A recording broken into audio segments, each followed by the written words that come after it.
I'm assuming we're live. Hopefully. There we go. There's chat. Oh, hello everyone. I was 1 minute late. That's okay. Totally fine with that. Hopefully everyone's doing well. Welcome to stream. Let me know if music is too loud. That was stressful. I hate how hard it is to start going live on YouTube. That was stressful. My stream key wasn't working. Nothing was working. Everything was shit. Everything was fucked. But luckily, I'm good. We're here. We're alive. We're doing well. That was too much. Jesus Christ.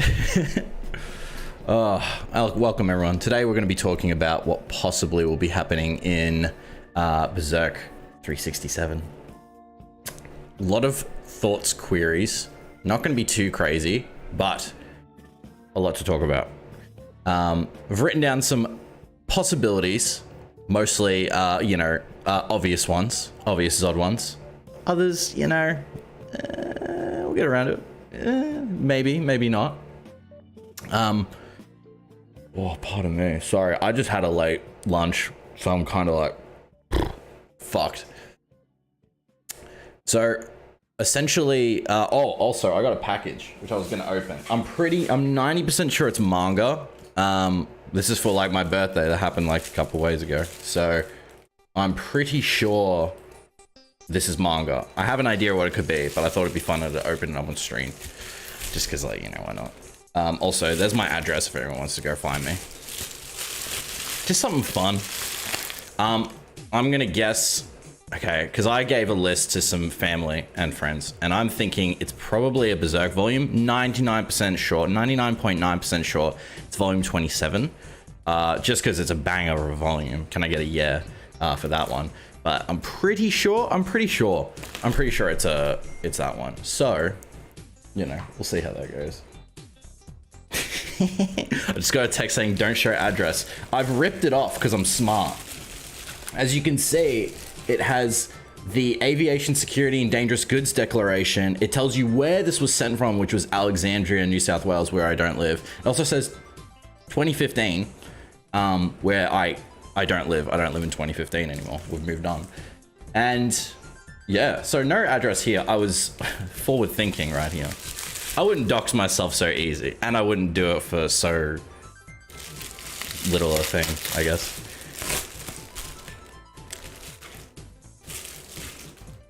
Oh, that's kind of funny.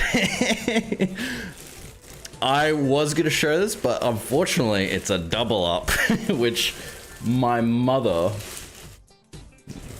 did not tell me. Hey Lucas, how you doing?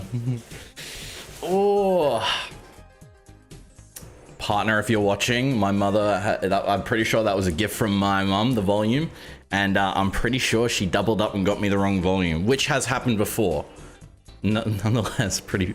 I was thinking that's a 99% probability that was going to happen. I was also 99.9% sure it was going to be 27. So I'm wrong again. So we won't look at that. We'll just act like that never happened. Oh God, that's so funny. Well, yeah, I'm doing all right. Besides that one. Whoopsie. That's my bad, guys. My bad. Anyway, welcome everyone to the chat. So today I've talked about it before. Also, I just need to change something. I do not want to see these settings.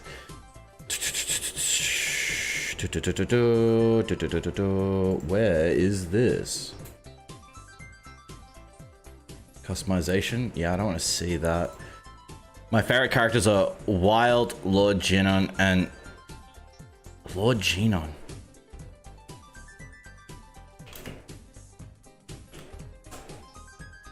Oh, that dude. Oh, well, he's kind of hot. So I'm down with that. I'm thinking Zob will teach Guts something about the Berserk armor. I think he probably will. But that's getting into what we're going to talk about. We're just talking about what possibly is going to be happening with, with what's going to happen in the next chapters, essentially. Now, to start off, let's just say, let's also assume that everyone here in the chat has read the latest chapter, which I assume if you clicked on this and you haven't, I don't know. Cool. That's kind of crazy. And I think what I want to talk about is mostly hear what you guys have to think as well. What do you guys have to say? Because it could go so many different ways, right? So many different ways. I know there's a couple theories that are going around, and you know, theories are fun, you know, and then it's fun to speculate, let's be honest. But whether or not they happen is like the real question. So I'm seeing a couple in here. You got Natty thinking Griffith is going to take Casca. I've seen that one a couple of times. I don't know where that came from. It would be interesting, especially since Guts just got her back, right? I think the only problem with that theory, even though it's possible, is that it kind of turns Casca back into a vegetable. Kinda. Like, if Casca just turns back into being like a damsel in distress, kind of feels like we've lost the Casca we knew again. You know, like, she wasn't the, you know, she's not that kind of character to be just like a potato again, right? I think what's great about her being back is that she can become the warrior she was, right? So that's the only problem I have with that theory. Other than that, it is a cool idea to see, because none of our characters besides Rickett have seen Falconia. So that would be cool, right? That would be cool to see. Could happen. Could still happen. Think Guts will go Super Saiyan? One can only hope. I mean, he's like 1/5 of the way there. Here. Other than that, we'll go there. I'm not sure what else would make Guts leave the island. I think the destruction of the island would probably make him leave. That or something involving being sent away. You know? I think they have to leave the island because it'd be born. Yeah, obviously you have to leave the island. The story wouldn't progress if it just stayed on the island, right? Unless the entire Falconian army invaded, which highly unlikely. So, but I think he would need to leave. I think Elfhelm is probably going to be destroyed in order, and that will be a reason for leaving. That is, again, speculative. Could happen, possibly. I think that Zod and Guts will obviously fight, but I don't think Guts will win necessarily. I feel like they're going to be locked in a stalemate. Also, at this point, I don't think Griffith will. Saw a good comment. Can't remember who it was. If it was anyone here in chat, remind me that someone said Golden Age, Guts lost. Hill of Swords, they tied. Possibly in Elfhelm, Guts will win. He's now going to fight Zod with the Berserker armor, which he hasn't done before. Most likely fighting the Berserker armor, just because it's like, if you're fighting Zod and you're alone, you're probably going to have to go Berserker armor, honestly. It's like, it's unlikely, surely. But I think, you know, hey, something could happen, but I imagine so. Winning, I agree. What is the circumstance of winning? I mean, he probably won't kill Zod, but he could defeat him in essence. I'm not sure. It could be something. Okay, jokes aside, I think a major character will die. Maybe not in the coming chapter, but surely before the Elf Island arc ends. That is in like, that would have to happen in the next 5 chapters, which is not unlike Berserk to just have a major character death out of nowhere, right? That's pretty in line with what it is that the story does. Ooh. But I think possibly, I have heard about that, and I'm trying to think who would go, right? Because we've also gained a lot of new characters. I think if it was anyone, I don't think it'd be anyone major like Serpico or anything. I think it'd be someone like Roderick, honestly, because Roderick's too good for us. Roderick hasn't had like conflict to deal with. He's learnt a lot, and I think that's as much as we'd get from him. Puck, like, that'd be crazy because he's been around since the beginning. That would probably shake Guts and make him realize that, oh man, the one person who followed me around from this one time, that's crazy, he's gone. I don't know, that's interesting. I don't know, what do you guys think? If anyone were to die, who do you think it would be? Give me your thoughts. Take Casca. This is because at this point, Griffith doesn't really care too much about Guts and his party. The only reason he's there is because of the Moonlight Child, and Zod is only there because he's following around the Moonlight Child. Why would he take Casca though? So you assume, oh, because then he wouldn't have to, he'd be able to stay in Falconia. I think that's riskier. If Griffith goes missing in Falconia and then someone sees him turn into the Moonlight Child in his own home, that'd be like, oh shit, you know? You're better off making sure that he goes somewhere.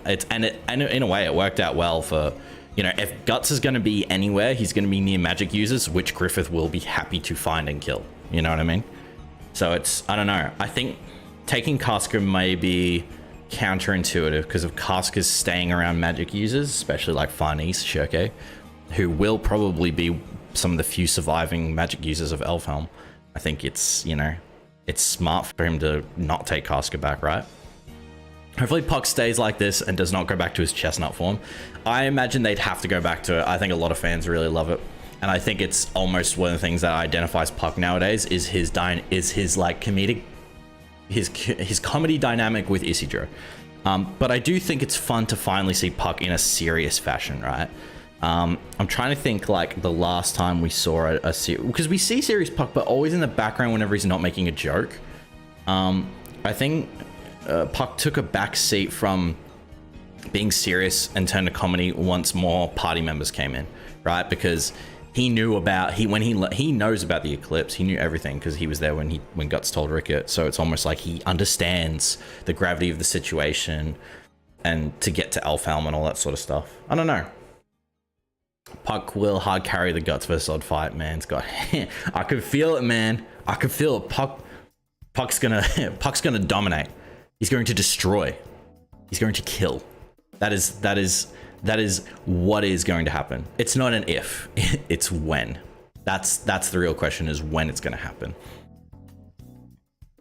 I wonder if Guts is going to get some upgrades or something like that at the end of the arc. I think it sounds about right. The last time we saw a magic user like Flora, Guts and Party got a huge upgrade. I mean, Farnese just got some new duds, which it'd be really cool if we could finally see her wear those and in battle, which I hope they do in the next couple chapters. They'll have to get ready to defend themselves. I think maybe the characters, who they are right now, is already something that is identifiable by their abilities. Maybe, depends who else sticks around, you know, Magnifico's there, he could, I don't know, he could become a cool character, like, besides the comic relief, because at the moment, he's the new Isidro and all that. Yeah, that's a good point. Upgrades? Guts, probably. He'll probably unlock the full use of the armor, thanks to the swordsmith guy. Maybe he'll use it in the next chapter and he doesn't realize that he unlocked it, because maybe unlocking memories leads to more use of the ability of the Berserker armor. Possibly, right? I'm fine with Chestnut Puck, but I just want more regular Puck. I'm with that. God. Shit, man. Yo, what up, homie? Puck will activate Betchy. That'd be ironic. That would be very ironic if it was actually for Puck. Can elves use Baelits? Has that happened before? Can magic users and elves use Baelits? That would be crazy if Puck turned into an apostle and then Guts had to try and like subdue him. That would be pretty crazy. I don't know if the tone would work because Puck's never shown to have conflict, at least in the later chapters, so it almost feels out of the blue, right? I think Skull Knight will appear next year. I think you're definitely on par with that, Mustafa. I think it's crazy if we don't see a panel of him at all. Not a single panel that indicates him. It would just make sense of how Zod appeared. It would just make sense of how Skull Knight appears in the same fashion, right? Maybe to help, maybe to watch. I don't know, because Skull Knight does like to watch sometimes more than do. Whenever I see Puck in chestnut form, I want to grab a nutcracker and just squeeze, bro, squeeze. I think Guts might turn the Dragon Slayer into a Baelite coded weapon. I've seen that one a lot, and that would be curious how he does that. We do know Skull Knight said one time the Dragon Slayer is at the point where it can interact with the other side because it's hacked through so many apostles, which is, that's cool. I actually forgot about that. I reread a chapter in Clipfoth, which I still don't know how to pronounce. Help me out if anyone wants to, you know, pull me up on that. And saying that, yeah, so he could damage Slann. If the upgrade to the armor is obtained through physical means, do you think Guts has time to get an upgrade? What if he, I think I'm kind of mentioned it just before, but what if he actually already has an upgrade and he doesn't know it? Like, what if the, I forget the guy, the guy who made the the armor for Skull Knight? What if he already has given Guts an upgrade with that smack he gave him, which unlocked the memory of Skull Knight when he was human, and it's through that he essentially then has a potent ability to use that he doesn't know about, you know? That would make sense to me, because if he only has 5 chapters to do it and in the next arc there isn't any time, it would make sense that it's an afterthought, right? It's like maybe Guts can do something he thinks back is like, oh, when he like banged the chest plate is actually an unlock. It's kind of like when in God of War, when those dwarfs just go like bang on the fucking on the axe and then, hey, upgrade works, man. You know, anime rules, right? Real Life Ryan, shout out Real Life Ryan, says that the Bailet that Guts party is holding is a red herring. What are your thoughts on what the Bailet will be used for, or not at all? I think it has to be used. That's such a setup to not carry out, right? If they forget about it, that would be a blunder, which in chess speak means huge fuck up. But I think who it's for is going to be really, I think it needs to be surprising. Like most prophecy, it needs to surprise but also deliver. So who has the most that they've most Bailets seem to go to people who have lost the most. I don't think it'll be Guts. If it's Guts, it's kind of, I feel like it's too obvious to be Guts, and I think he knows he'd have to be pretty desperate, but then again, he'd know he'd have to sacrifice something, and I don't think he's willing to sacrifice people but sacrifice himself. So it'd be someone who would be willing to sacrifice everything around them to do it. I'm not sure, you know, like it could even be a character that we don't know about yet. Possibly. I think it'd be a, oh, you know, I don't know. I think it would be very hard. I think definitely it has to go to someone. Maybe in the party, maybe not. I think if I had to guess, maybe a newish character who came through is that witch. The one that's like the the delinquent witch who flew on her broom with Shirke. I think if she joins the party, it would make sense because she's one of the witches that looks the most unlike the others. Therefore, she's an interesting character in terms of design. She'll probably go with the party, and having lost everything, we'll probably see the value in maybe seeing and becoming an apostle in some way. I don't know, possibly. That could something happen. I don't know. I feel like that's just, you know, that's my best guess, but they'd have to do it. I'd assume they can use Bailets. At least human magic users could use them, because the whole point of using Bailets is abandoning your humanity, right? I guess so, but it's also invoking the worst of your humanity, because you desire something so much you're willing to get rid of something. You know, that's the one thing about the Bailets and apostles that I think we kind of forget as readers, is that even though they're not human, they inhibit the worst human trait, which is consumption and the need for more, right? You know, in terms of like theme, not literal, obviously. Please, not safe for work fan out of Skull Knight giving the Dragon Slayer the sloppiest throat. Ooh, stop. If he puts that down his mouth, bro, that'd be crazy. I saw fan art where Guts ties Ricket on. No, stop. That'll be his only upgrade. Dude, when he slapped Griffith, I was actually kind of shocked that he did that. I gasped. I'm like, it was like I was in the room. Have you guys ever been in a room where someone just did something and everyone's like, oh my god, shit, dude, did he just do that? Surely not. That just happened. That's kind of one of those moments where someone's like, oh shit, get out your phone. Get out your phone. Dude, you see that? And you just start like recording. Wait, did they yeah, so Parker, they have the gray Bailet from Slug Count. Guts has a gray one, like a regular old Bailet, from Slug Count, and he's been carrying that ever since. I imagine either to summon the God Hand if he thought he was ready or something like that. I think there's a lot of reasons Guts probably kept it around. Now Puck has an attachment to it, so there's no reason to get rid of it. And Flora also said it's like it will find its way to its person on its own. So whether or not you throw it away and it's meant to come back to you, it will come back to you. Whether you keep it and it's meant to go someone else, it will do that.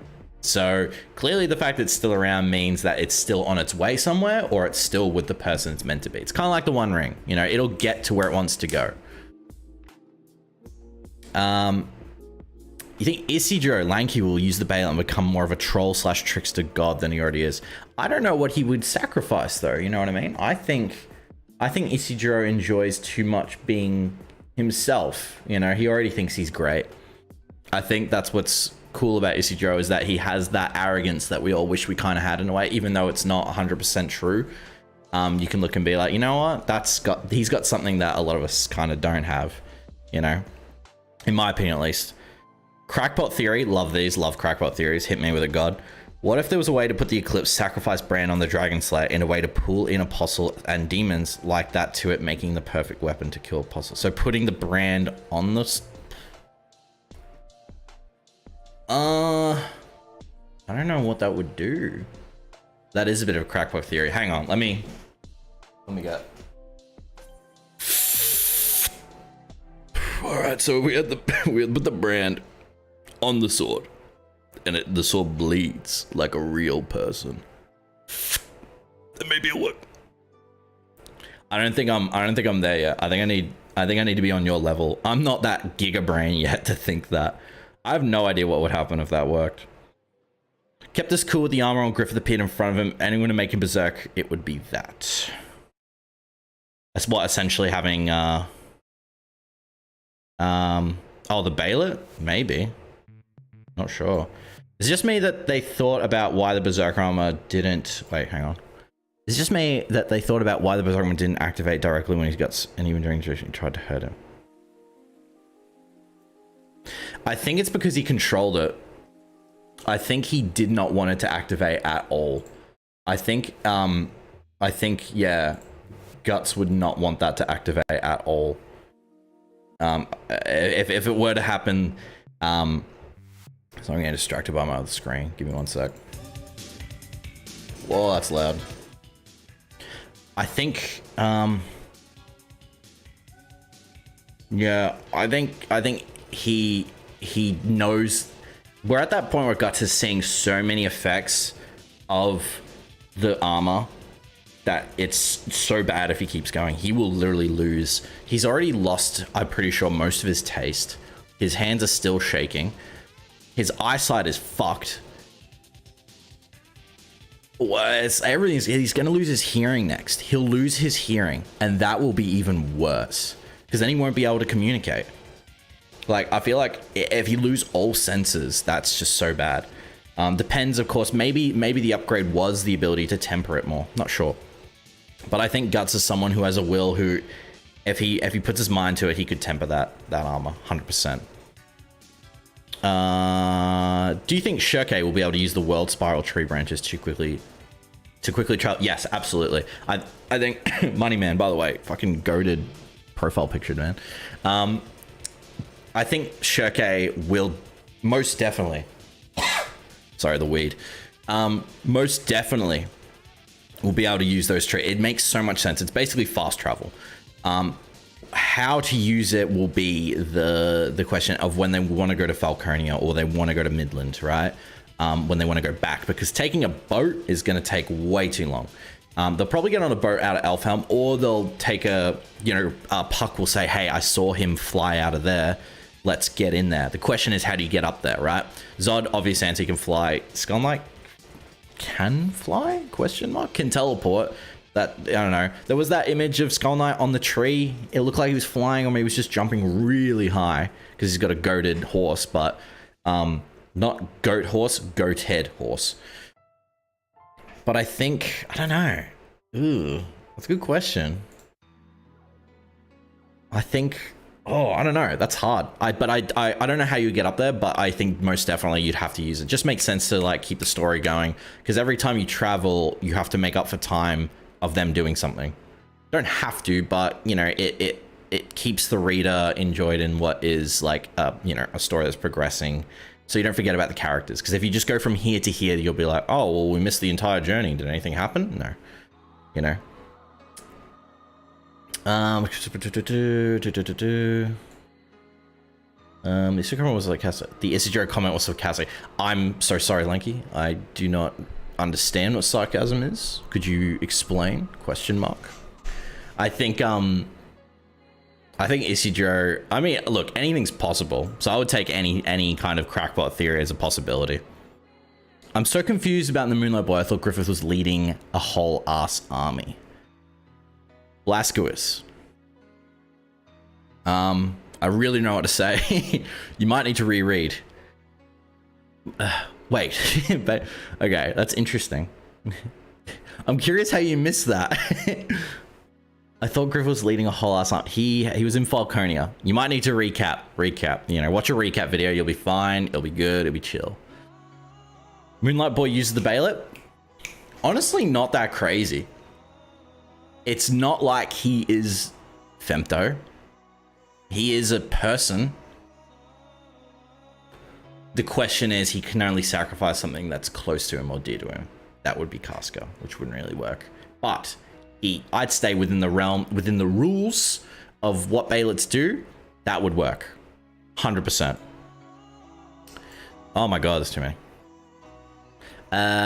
Question, what exactly is the Beast of Darkness and what do you think are its motives? I think it's already talked about. It just wants to consume guts.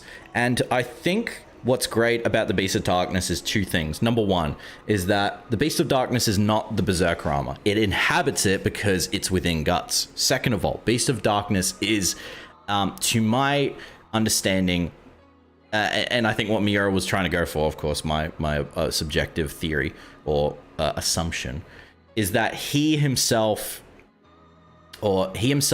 created the Beast of Darkness for the story in a sense to signify to the reader, this is what's within Guts and this is everything Guts hates about himself and every bad thing Guts has ever done inside this thing.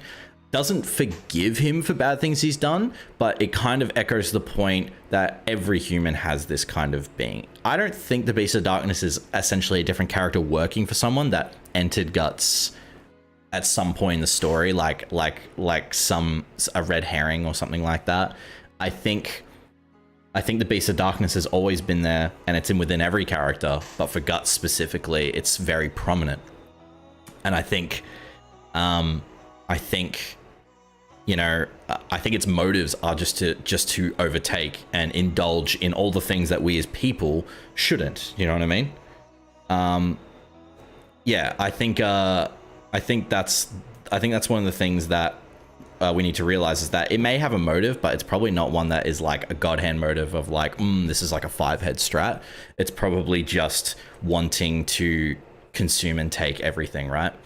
I literally think that's probably it. I'm trying to find my thing. There we go.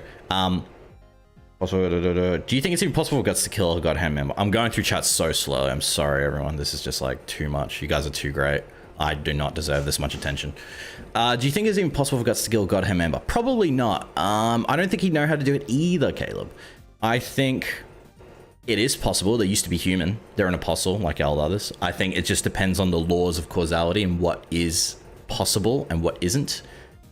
Like, I think it's the hint and the true ability to kill them lies within Skull Knight's reasoning, is that you need to exist outside of the story to kill the storyteller. And I think that's true. Comes using the upgrade. Guts showing so much restraint when it comes using the armor. When he comes in contact with Griffin, maybe a sign of an armor upgrade. That's exactly right. Yeah, I agree. I think that might be something. Not sure, but we'll probably see after battle. They'll get up by brooms. I think that's really like that. I'll love to see Guts on a broom. That'd be pretty funny. That'd be great. That'd be craziest plot twist. Skull Knight's horse was a goat. Dude, I'm just saying. Where do horses come from? What even is Skull Knight's horse? See? Guys, I'm telling. Okay, next video coming out next week. Why Skull Knight's horse is a goat. Not greatest of all time. Literally the animal. And then we'll go through the history of where horses came from, how, you know, the etymology of the word goat, you know, the evolution, etc. Anyway, I think that Zod will act as a distraction for Griffith to escape, and Guts will finally defeat Zod. So he would help him with new information that would lead him to an upgrade. Interesting. Interesting. Okay, interesting. I think interesting one. I think Dio-sama. Unlikely, just because I think Griffith doesn't have to escape, right? He has nothing to escape from. You know, maybe magic uses, maybe he sees the threat and that's why he used his eye on Shirke. But I don't think he has anything to be scared of, genuinely. You know what I mean? Oh shit. Yo. Alright, there we go. I just noticed Guts theme is playing in the background. Oh yeah, because I've got a playlist here and I realize it's extremely short, so I'm just gonna loop it and that we'll just go from there. You have to listen to Battle Beast. They make a lot of songs based on Berserk. Listen to Golden Age and King. I'll add that down. Battle Beast. I'll literally write it down right now. I've been seeing a lot of people post that actually, so always looking for new music. I have a doubt in the Berserk universe. Is there a god, or is the evil god hand itself like the supreme deity force? There was in the Lost Chapter the idea of evil, but that was taken away to not be canon by Miura, I think because he regretted making it. I'm summarizing, not specifically he said that. But that's the closest thing. I think it's more interesting if there wasn't a supreme deity or anything. I think there's just laws that were created just the same way in the real world. Laws are created with no whatever. Do we have a date for 367? July 8th, apparently. July 8th, there are a bunch of Twitter... Project Berserk is a good Twitter page to follow. They let you know on updates on not just Berserk, but some other manga, but they'll show you the magazine from Japan, and they'll say the translation is like, this is exactly what that translation says. It says a date, and it says this is the cover, and it usually has a cosplayer cute anime go on it because it's for, like, you know, teen boys, the magazine. But that being said, but hey, for everyone, it's for everyone. You can't sacrifice someone branded. We know that from the Black Swordsman arc. The Slug Count wanted to sacrifice Guts, but he couldn't since he was already branded. Forgot about that. Thank you, Math Pin. That's a good point. Can't sacrifice someone who is branded. So in a way, it's an immunity. Huh. What a little blessing in disguise, dude. That's cool. I think, oh shit, I didn't even think of that. Oh, dude. Hey, look, even when you're on YouTube, you still know nothing. Do you think we'll learn something new next chapter, or will it all just be fighting? I, for one, want to learn more. I think it's always great to have battles that have something else going on in the background. I think that's what makes them most interesting, unless it's extremely emotional and important. People think of, like, you know, Naruto, the most basic one, Naruto and Sasuke, right? It's a fight between two people, but underneath there's a lot going on, and there could be a lot of flashbacks that are just re-summarizing their relationship. I think some of the best battles have that. I think some battles also can go on for too long with action as well. What with you know, like think of Helm's Deep. Great battle. It literally goes for a movie length. You could make a movie of just an hour long of just Helm's Deep. That's fucking long, you know. But it's undercut with other stuff that happens, right? What's a horse?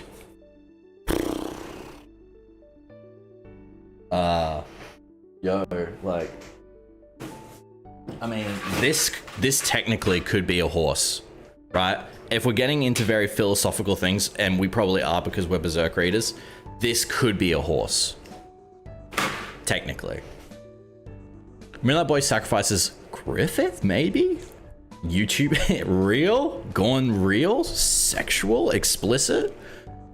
Jason, you should make titles, man. That's a good one. I respect that. Skull Knight is riding Torrent. I can't tell if that is I can't tell if that's an IT joke or not. I'm gonna say yes. What if the effects of the Moonlight Boy gives Griffith emotions again and he gets full regret for what he did the Eclipse? Bro, I hope so. I hope so, Caleb. Bro, I want that so bad. I would love that. I want him to feel bad. I want him to feel like shit. I want him to regret. I want him to break down and lose it. But I don't want to feel so, well, I'll probably feel sorry for him, but still, I hate that guy. I think that's the goal, because, you know, it starts with a heartbeat of like, I shouldn't feel anything. Oh, it's that thing that was in my vessel. On the Hill of Swords, go read that chapter. You'll see the heart beating, him realizing, why did I do stuff? Why did I save Casca? It's because of the Moonlight Boy. That's the only reason. I'd actually watch the goat vid though. Dude, all right, I'll write it down. Why? April 1st, why Skull Knight Horse is goat. That would be the next issue of Young Animal, and the magazine is bi-weekly, so that will be on July 8th, maybe. Yeah, math, yeah. July 8th, I'm pretty sure it's July 8th. It's doing bi-weekly at the moment, which is crazy for Berserk, and I'm coming in as someone who started reading when the series had quote ended. So I've seen that graph of how many issues were created over the span of a year, but that's crazy. When are we going to see the idea of evil? Possibly Guts will turn the Dragon Slayer into a sort of actuation, and him and Griffith would fight in the realm of ideas. I think that is pretty cool and likely. I think the idea of evil has to come in later, because even though it's been lifted from the canon, it's been referenced visually. What with Ganishka and like his transformation. I can't speak. Transformation. So I think that is something that is extremely likely to happen later. I don't know if, because Flores talked about how they serve something deeper inside the astral plane that goes further down, way past the realm of like hell and shit. So it's probably the idea of evil, because that's where Griffith went. If we're going by that as being not canon, even though it's not, probably. All right, I'm getting through these, sorry. Bear with me, because everyone's got such great questions. I actually have to give a decent answer. Since Rick is going to the mountain of Bakiraka, I'm expecting Ricky to come out looking like one of the big... Dude, he gets swole? Yeah, he gets a big knuckle? Dude, that'd be cool. Don't they, Jason, don't they have a sacrifice? Griff doesn't mean anything. That's true. Yeah, I think that's a good point. Torrent is the mount you get in Elden Ring. Okay, see, I'm uneducated in Elden Ring. I haven't played... Okay. Yeah, I'm a Berserker who hasn't played Elden Ring. I know. Stop. Don't kill me. But I think I will one day. I think I will play it one day. I've tried playing Souls games throughout my gaming career. And I think there's just not enough to keep me invested. I think Elden Ring probably would be one that would keep me invested, just because I do like the environment. I do like how it's a bit more open. I like that stuff. It appeals to me more. So I think that would be the one if I were to complete one, it'd probably be Elden Ring. Also because I like how you can play all these different classes in so many different ways, and that's exciting for me. I think I should have used another word to describe it. I meant that he needs to return to Falconia, since the last time we saw him was in Charlotte's room. Yeah, he does. I think you're right there. Who's better, Hunter x Hunter or Berserk? I haven't read Hunter x Hunter, so I wouldn't be able to make a claim that one is better than the other. I mean, I could, but it'd be Berserk because I've read it. I will probably read Hunter x Hunter one day. I know very little. All I know is that there's an infamous chapter of just text and nothing else. And, you know, it's now finally coming out with new chapters, which I'm sure a lot of people are probably, you know, let me know if you guys have read Hunter x Hunter or not. Should I read it? I know it's a lot. I know it's a lot of chapters, which I will actually look up now. Because I do think, all right, 36 volumes. So it's around Berserk's length, right? 36 volumes, that's not too bad. But I think, you know, can't really comment on that one, you know. James, so it has to be possible to kill a God Hand member. I believe what we saw in Skylines Vision was Void's induction ceremony. All of that was 1,000 years ago, and those 4 unknown members are gone. That is true, yeah. So I'd love to learn more. That's why I want to learn more about Skull Knight, because he must have known Void. Surely before, way before he became Skull Knight. And that's why I feel like learning about Skull Knight, we learn more about the God Hand, because he knows Void, and he talks like he knows Void like a person, like someone he actually knew.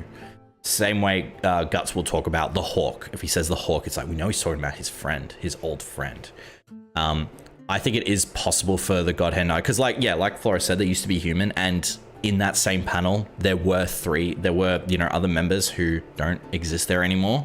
So it shows that they're an over, like, I think of them like, there are these characters in a Final Fantasy installment, which I won't name. If you know it, you know it. There are these characters who live forever, and then when they finally feel at peace and they've experienced everything, they return back to the planet, right? And to me, the God Hand are probably that same kind, where they feel like they've consumed all the evil they feel like they can consume in their lifetime and it's time for them to go, or, you know, the Godhead maybe disagree and they have some sort of revolution and kill each other or something like that. Thank you, Mercy, for subscribing. Welcome to the chat. I think, yeah, I don't know. That's the question. It's like, do they have a time of when, like, can they live forever? Do they then have to give up their godhood after a certain time? Do they give it up willingly? Do they then have to recruit new ones? Do they nominate a new one? Like, we don't know why Griffith was nominated. Is it just because he was the random kid who was like, I want that, and they said that's something we can exploit? Maybe, I don't know. Do you think Guts would be temporarily healed by all the magic users on the island to help him not die by the armor or fighting? We've seen before that it's very hard for them to keep healing him with 2 elves and a magic user and a half. It's still a lot to heal him because it's like he just does so much damage to his body, and I think any other normal human would be dead. So you'd have to assume you'd basically be bringing someone back who is normal, of a normal physicality from the dead every time you heal Guts, which is probably a lot. You know what I mean? I don't know. I feel like, yeah, I don't know. I think temporarily healed, maybe. He's never fully healed, you know what I mean? Both mind, body, all that shit. I don't know. What do you guys? I feel like it's getting crazy to the point the amount of scars that Guts has on his body. Poor guy. I don't know. I don't know how much more he can take. Surely a lot. He's not even had his worst yet. Not gonna lie, Dark Souls got more Berserk feels than Elden Ring, but that's just me. That's fair. I respect that. I wouldn't know. I wouldn't say I'm an expert, but I'll probably check it out. Guts is my spirit owl, and you agree with James. I think you're on the same page with James here, Caleb. I think we're all like smoking the same ganja, if you know what I mean. Not a drug, by the way. Correct me if I'm wrong, but can branded use a bailer? I think before they mentioned they can't, or wait, actually no, they can't be used to be sacrificed because they already belong to someone else. That's something I want to know. An apostle can use it twice because the slug count did it, so it's possible. What happened to the stash? Oh yeah, it grew back. It grew back, man. It does that. Now it's a full beard. Now I can get ready for my Azan cosplay. Hooray. Because apparently I look like him. Currently watching the Chimera Ant arc. I've heard that in Hunter, and it's pretty damn good. Not as good as Berserk though. That's fair enough. Have you seen Neon Genesis Evangelion? And if you haven't seen it, just watch the original series, and if you don't watch the rebuilds. I have seen it. I watched it last year. I watched a lot of the classic anime that eventually came to Netflix, like Cowboy Bebop. That's why I have I have a cool shirt. Spike. There he is, Spike. All the others. I watched that, Cowboy Bebop, and then I watched End of Evangelion, which was, you know, a lot. It's one of those movies that's like, wow, that was a really well put together movie. Would not watch it again for fun. I'd probably watch the series again for fun to a degree. I think I really liked it, and my friend told me to watch the rebuilds because they're actually still a continuation of the story in terms of how 4 ends. But I haven't gotten around to that yet because they're on Amazon here in Australia, and I have to get. I mean, I've got it at the moment for watching The Boys, but you know, I just have to find the time. If I'm not in here, I'm out there doing housework with partner, and then I'm back in here or back out there watching stuff, you know. When I'm in here, I'm not watching. I usually have YouTube open more than anime or manga, you know. Well, I read manga in bed. That's my reading time. I sit down, I can't sleep. All right, I'm going to read 20 chapters of something. I think Godhand members die when new ones are made. That'd be interesting. So what happened to the 5th one before Femto? You know what I mean? You know what I'm saying? This is all the lore we need. And I think it's kind of fun to not... hit me if you guys agree with this or not. It's almost more fun to not know all the secrets behind lore than it is to know the lore. Because when I used to watch Game of Thrones as a viewer, not a reader, I would read through the book lore to see if it could tell me what was going to happen in the next episodes. And I loved not knowing what was gonna come back or not. You know what I mean? So it's almost like the not knowing is exciting, but then having the full context is also just as like, well, it's not as cool and mysterious as last time. Do you know what I mean? What would you think? What would you think would be the best punishment that Griffith could receive after everything is done? Thank you, Raxi. That's a great question. Very smart and interesting question from you. You would get a badge if I could give one. To be alone and have nothing. Essentially become, and this has happened, of course, because we know what happens when an apostle dies. They turn back to what they were before they became an apostle. Griffith, before he became Femto, was a lonely, crippled nobody with nothing, and he couldn't move, he couldn't speak. That is his fate. That's his punishment. His punishment for doing rash actions was getting that torture, because he probably, you could argue he didn't deserve that from the King of Midland. I agree to an extent. Yeah, he didn't deserve that. But then to escape that reality and become something more by sacrificing all the people who actually gave a shit about him and rescued him, even though he was nothing, you deserve to go back to that, in my opinion. To return to that crippled state, but with no one. No kingdom, no one to care for him. That's it. You know what I mean? It sounds harsh, but I think it would be poignant in the story. Wait, jumping off of James here, but is it possible that Griffith slowly starts to use James? People are going with your theories, man. Griff slowly starting to feel remorse or fulfillment after experiencing Moonlight Boy. He dissipates. Going off the Final Fantasy comparison. Ooh, okay. All right, Valeri. Okay, give me a sec. Jumping off James. I think so. Like, the emotion could kill him, essentially. That would be interesting. So maybe, yeah, hitting him with emotion. Yeah, dude, hit him with emotion. That's his weakness. Is the heart. That's actually not a bad idea. Moonlight Boy has to be the person who end Griffith in some way. Skull Knight said it would take someone who lies. Yeah, I'm with you on that, Natty. I think Moonlight Boy was something that was like a speck of outside of fate, but that can grow bigger and bigger. He was just a little nobody, but through random chance of kindness, he became sharing a vessel with one of the most powerful beings in this plane of existence. That is a wrench in the works, which I think will definitely lead to his downfall. Little man's is the key. That's right. Everyone's saying that Guts cut Griffith's hair in the latest chat, but Ricketts' palm is still more powerful than Dragon Slayer. Lol. I think Bob Logan, yeah, you're onto something there. That's pretty funny. So what we're saying is Ricketts the key. I think the reason why Griffith let that happen is to just show that he's human. If it phased through him, everyone would be like, wait a minute, why did you do that? How'd you do that, man? I wish we just knew a bit more about God Hands, because it would never answer so many. It would answer so many questions. Has what happened to Griffith happened before? Is the only time Moonlight Child has ever happened? I think the Moonlight Child's a 1 in a million shot that just happened. And maybe it's a new way fate's meant to happen. But the God Hand did say, you go back and read the Eclipse. I had to the other day because I was making the video. It just came out, which I watched the video.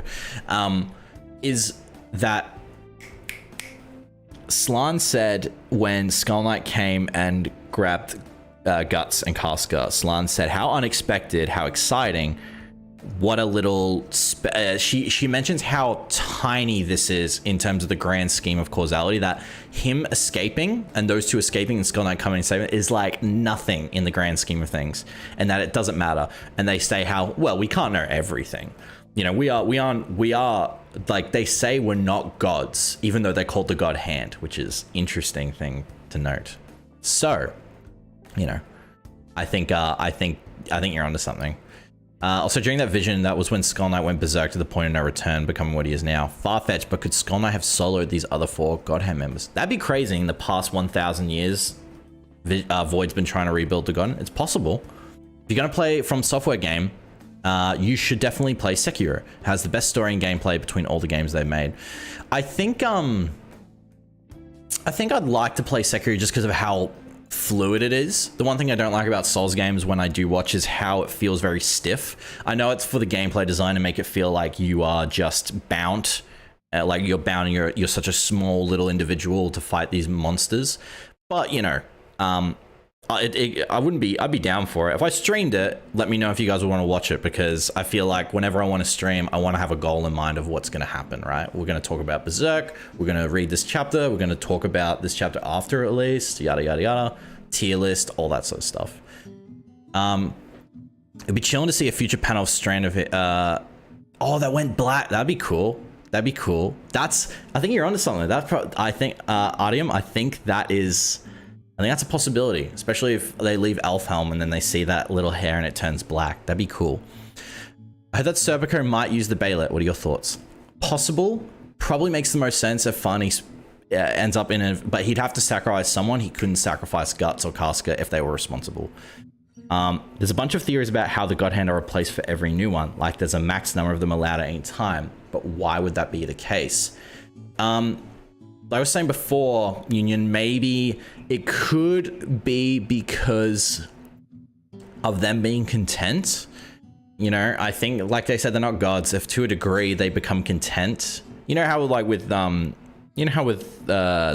he feels like there is no being that can defeat him. There is no real challenge anymore.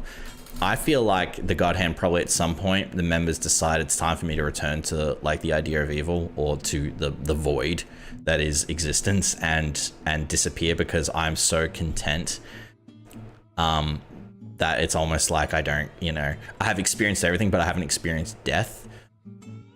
Something like that, you know what I mean? So that could be something not relating to Berserk at all, but if you want to watch something that has a nice emotional impact, you should watch Josei, the Tiger and the Fish. Not a fighting anime, more of a slice of life. I haven't heard that one. I'll write it down for you though. Thank you for that. To watch, not read. 2020 film. All right, cool. That one's in. Thank you for that. I appreciate it, Lanky. Have you watched JoJo? I've seen a lot of clips. I would be the guy who's seen all the memes, and I understand the dick sucking memes, and I find them to be humorous.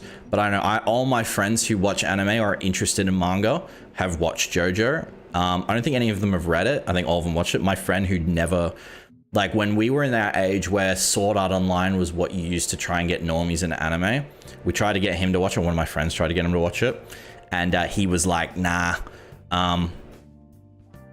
Yeah. So it was funny when he came in and said like, yo, that JoJo thing's crazy, because he loved the music references, because he's a huge music like buff. Like he loves music. He loves jazz. He loves 80s music, like Mr. Blue and all that sort of stuff. So yeah, I think he would be totally so I would be into watching it or reading it essentially. I know that people have talked about how one part is better than another part, etc. You know, same way when you read any kind of big story, you hear what people think is the best. You know what I mean? When people say, oh, you gotta watch Star Wars, it's like, oh, the trilogy is considered the best because it's the original, right? Still wondering, Cody, if Skull Knight is just like Zod. For a current video, what if he knows about causality and wants Guts to get powerful? He says you were born from a corpse. How does he know that? Skull Knight said that, I'm pretty sure. He was born from death, and so all he knows is death. Or it's drawn to him. I think it's just foresight. Pretty much. I don't know how much apostles have of foresight. I think when you live long enough, it's either a talent that could be gained from being, because like Puck said, Skull Knight is elf-like. He feels like he feels like an elf, but he doesn't look like one. So we don't know what he is, but I'm sure through some means he gained foresight, right? But it's a kind of thing, maybe if you live that long enough, you can look at history and just be like, well, this is what's happened before, probably would happen again. You know, history repeats itself. Maybe that's the foresight they mean. It could literally just be that literal. Not sure though. Andrew, Skull Knight will probably come for Zod, while Guts proves how even more hopeless it is to attack Griffith. I think that's a possibility. He'll probably try again. Griffith probably just yeet out of there. If he transforms into Femto to get into the World Tree, oh, that'd be crazy. That'd be really cool. And then everyone can see it's like, that's the guy. That's the Hawk of Darkness. What do you think about that? In the order to kill Griffith, Guts has to turn Dragon Slayer into the Sword of Bale. Sorry, I think that would be dope. I agree, Spencer. I think it would be dope. I think it'd be cool. The question is how, right? But I don't know. I think it'd be cool. I think the design of the Bale sword works for Skull Knight. I don't know if it works for Guts.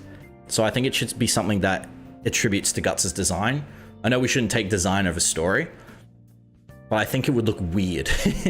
But it makes sense, right? Thank you for your words. I love your videos, and with them I practice my English. No way! That's crazy. Thank you, Raxi. I'm sorry I don't have many subtitles. I'd like to do that. I just talk too much. For you, what would be a perfect adaptation of Berserk to anime or live action?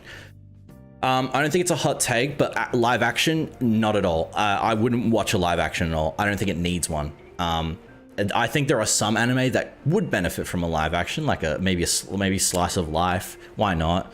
But I think in the past we just know that live action just can't work. Not because of studios. I think there's a couple of reasons, right? This could be a whole video on its own. I think everyone here could probably agree that they don't really like live action adaptations of anime. Or even just video games and other properties, right? Just because I think the studios don't realize what it is that makes them what they are.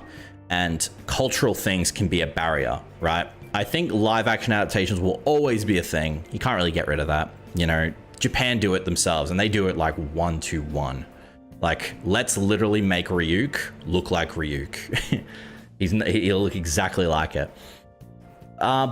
But you know, I don't think Berserk needs. I think it would be great to get an anime adaptation. I think the only people who would do it would be Netflix, and the people who make Castlevania, I think, would be the best people to do it. Because Castlevania is probably one of the best anime I've seen in a while that was quick and short, and was able to take a property that was already well known, make it consumable for people who didn't play the games, and tell a good story that was its own thing in a really good short way with great animation and really good voice acting, really good English voice acting as well, which is sometimes hard to do when you're translating between the two. That would be my opinion of that. But I'm crazy to use my videos to practice English. Thank you. I appreciate that. That's very nice of you to say. I'm doing good, Sophia. Thanks, man. Don't call me Mukes ever again. Do not ever do that. I will be so mad. God, there's so many. Sorry, I can't keep up with you guys. You've chosen an excellent blend of entertainment and education. I would say that I talk my... do I want to even say this? So my mum watches some of my videos sometimes because she lives out in the country and she doesn't see me often. So when I don't call, she'll like put on a video in the background because she works from home.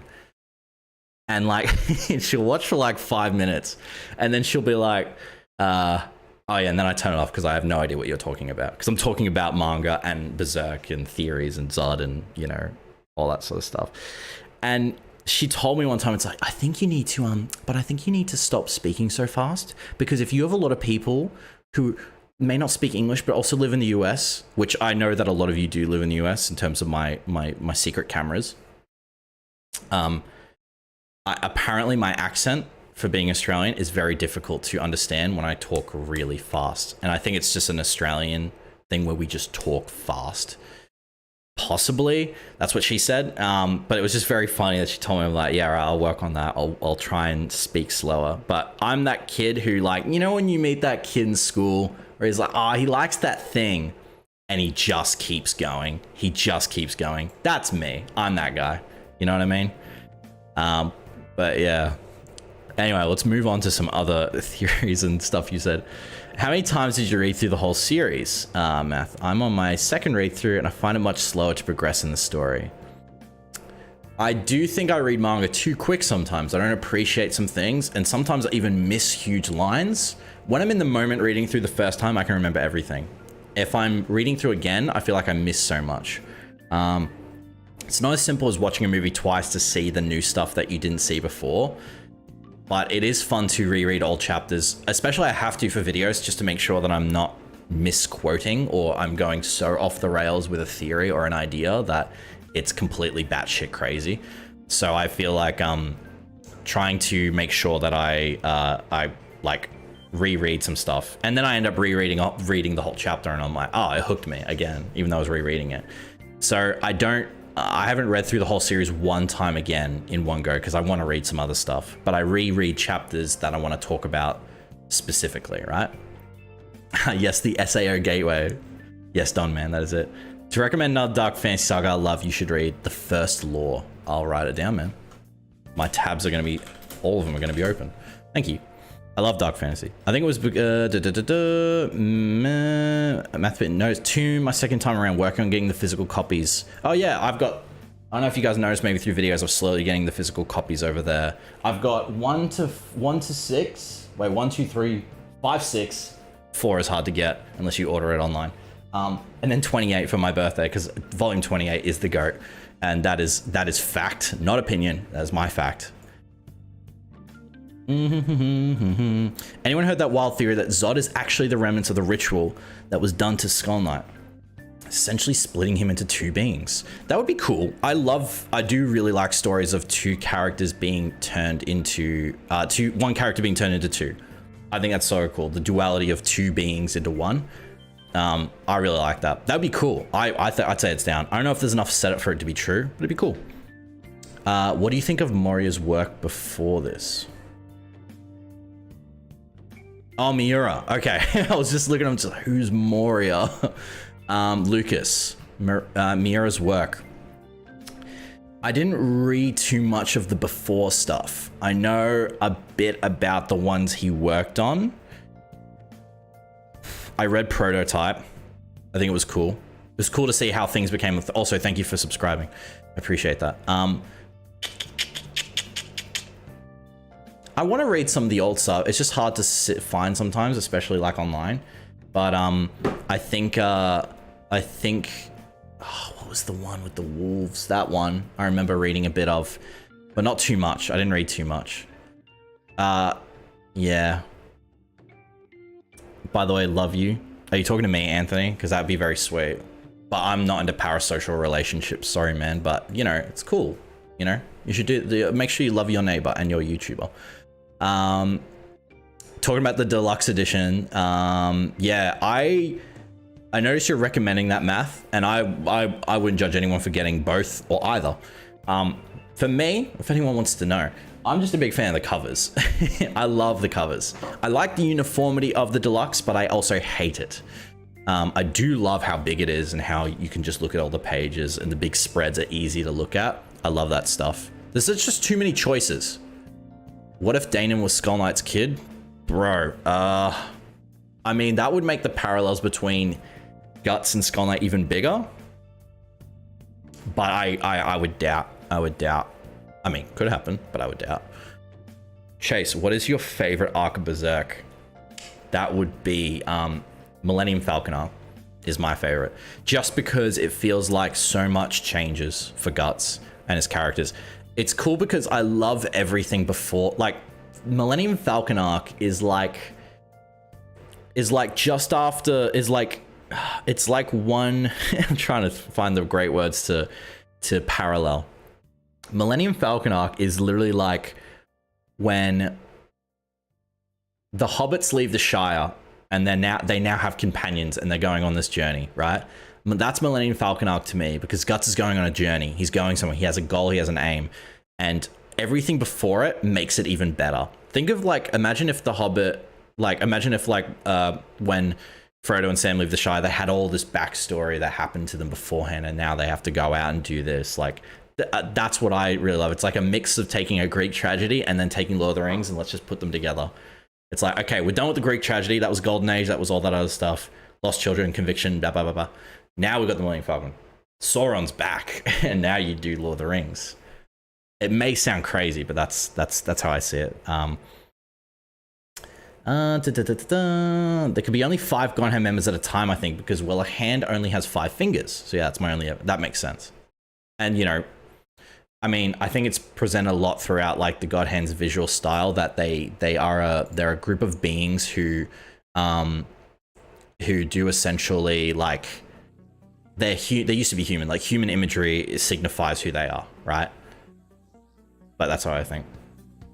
Why couldn't Dragon Slayer reach Griffith? Just because he exists without, he exists within, like, Guts exists within causality, and Griffith doesn't. I think there is a much more in-depth way of explaining it, but if we're summing it up, I think it's just because he exists outside the story, and you can't be harmed by someone who exists within the flow of time that is meant to go one way, you know? Now, he can jump out, a fish jump out, but it won't change the river. I think that the God Hand talk about that. Yeah, man uses God Hand to phase into astral, which I'd probably say is a much more physical way of explaining it. Is it going to be 2 chapters a month, or is it not confirmed? It looks like it's going to be... Well, if they do it bi-weekly, it would be 2 chapters a month. This one was just 2 chapters for this month in one issue, right? I think it's because it'd been over a year. They wanted to give fans 2 things to read. They probably saw how little there was. They wanted to give them more, which is very generous. But yeah, I think bi-weekly, if we're going off literally just what the past chapters were in the newest one that's coming on July 8th, I would say it look like it's going to be bi-weekly, which is exciting. So mark your calendars, lock, you know. I think the Dragon Slayer couldn't slice Griffith because he was phasing in between forms, between Griffith and the Moonlight Boy. I think the Moonlight Boy would be susceptible to damage because he's more human. Oh, actually, he's not really human. Let me rephrase that. He's not a god hand. See, we don't know. We could do it all. We could do this all day. Apparently, it'll be chapter every 2 weeks until we get to the end of the arc in August in 4 chapters, where they will take a pause, which is exciting. To take a pause already is crazy, which means they probably put a lot of effort in these latest chapters, which we should all be very grateful about. Thank you for those stats, Math. I couldn't remember if it was 4 chapters or not. Have you ever had an idea for a story, or have you written something? For my part, the work of Kentaro Miura and Brandon Sanderson have inspired me a lot of my stories. You would like my friend Josh, who will be in the next video, who I actually have to record that today, and I'll give you guys a little sneak peek. He loves Brandon Sanderson, and he has read pretty much every book Brandon Sanderson has ever written. He read all of the Wheel of Time, and he loves that Brandon finished the series, to which I've seen some people make comparisons to this, being on all that. What the fuck, man? Dude, don't go to bed. You don't send me 20. You don't. Come on. And that's not. My dollar is higher. My dollar is way. You sent me nearly $30, man. That's not USD. Why would? That's so sweet. Why would you do that? Don't do that. Anyone else do that? I'll fucking get mad. Don't do that. Thank you, Spencer. I'll go buy another volume. But thank you. Don't. Enjoy your sleep. Fuck you, though. Enjoy your sleep. Thanks, man. Appreciate you. Don't. No one do that. Don't do that. I'm turning Super Chat off. Don't. Anyway. But my friend Josh, he loves Brandon Sanderson. He's told me to read it. I read the prologue of Mistborn, and I thought it was really cool. I think Mistborn would make a great series if it was made, maybe animated, not live action. Just because I feel like, you know, I think we're kind of over fantasy live action, are we not? Maybe a bit crazy for me, but I feel like we're kind of over it. But yeah, I've had a lot of ideas for fantasy stories because I love fantasy and the idea of it, and I would one day like to write my own story. Maybe not a book. I'd be more interested in making a manga one day. I'll be like Masked Man, but I'm not there yet. That's the difference. What do you think of the past demons that surrounded Void during the flashback from the Berserk? Do you think they are past versions? I think that's definitely likely. I think it'd be unlikely for it not to be true. What happened to them? That's the real question. We probably won't ever know. They could have been designs that Miura had that he wanted to use for something, and he probably used them for this last one. But yeah. Since Skull Knight had that grave of his wife made, I would find it kind of funny and weird if Dane actually is Skull Knight's wife and was just sitting there at her own grave. She's shown that she can be in multiple places at once, kinda. She is, you know, she is the monarch of the elf kingdom. I wouldn't say it's within, like, Skull Knight found he can be in multiple places at once. It's kind of crazy. So it's possible.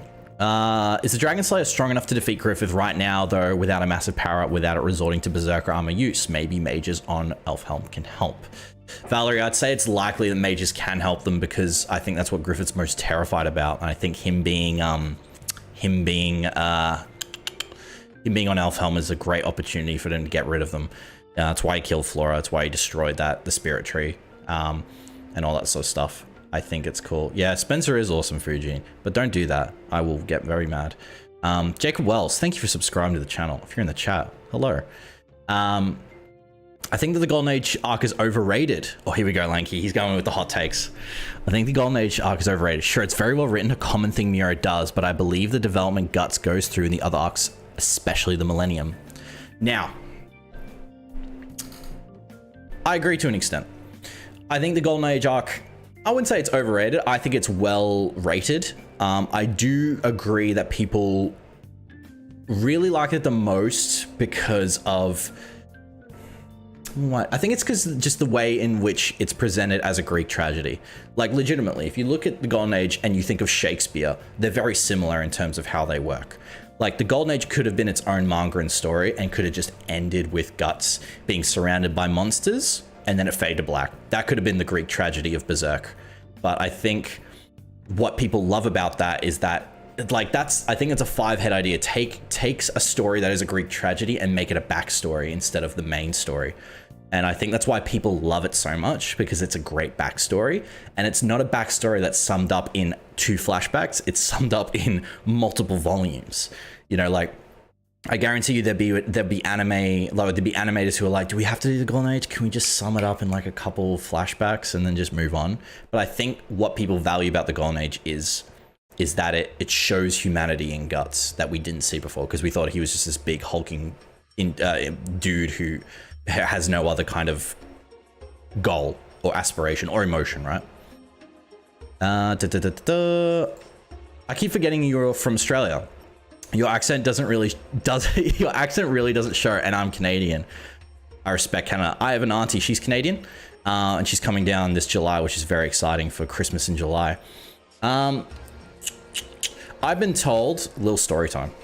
Bear with me, guys, and we'll get back to the Berserk talk, trust me. I worked at a restaurant in the city.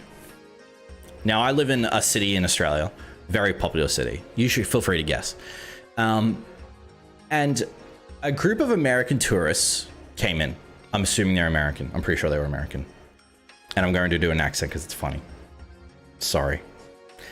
And they came in, they said, hi, could we get some burgers? And I'm like, yeah, sure, come on in. Like, do you want to sit down, take a seat? I asked them, I get their order. Very nice, lovely people. And they said to me, you don't sound like the others. And I was like, oh, what do you mean?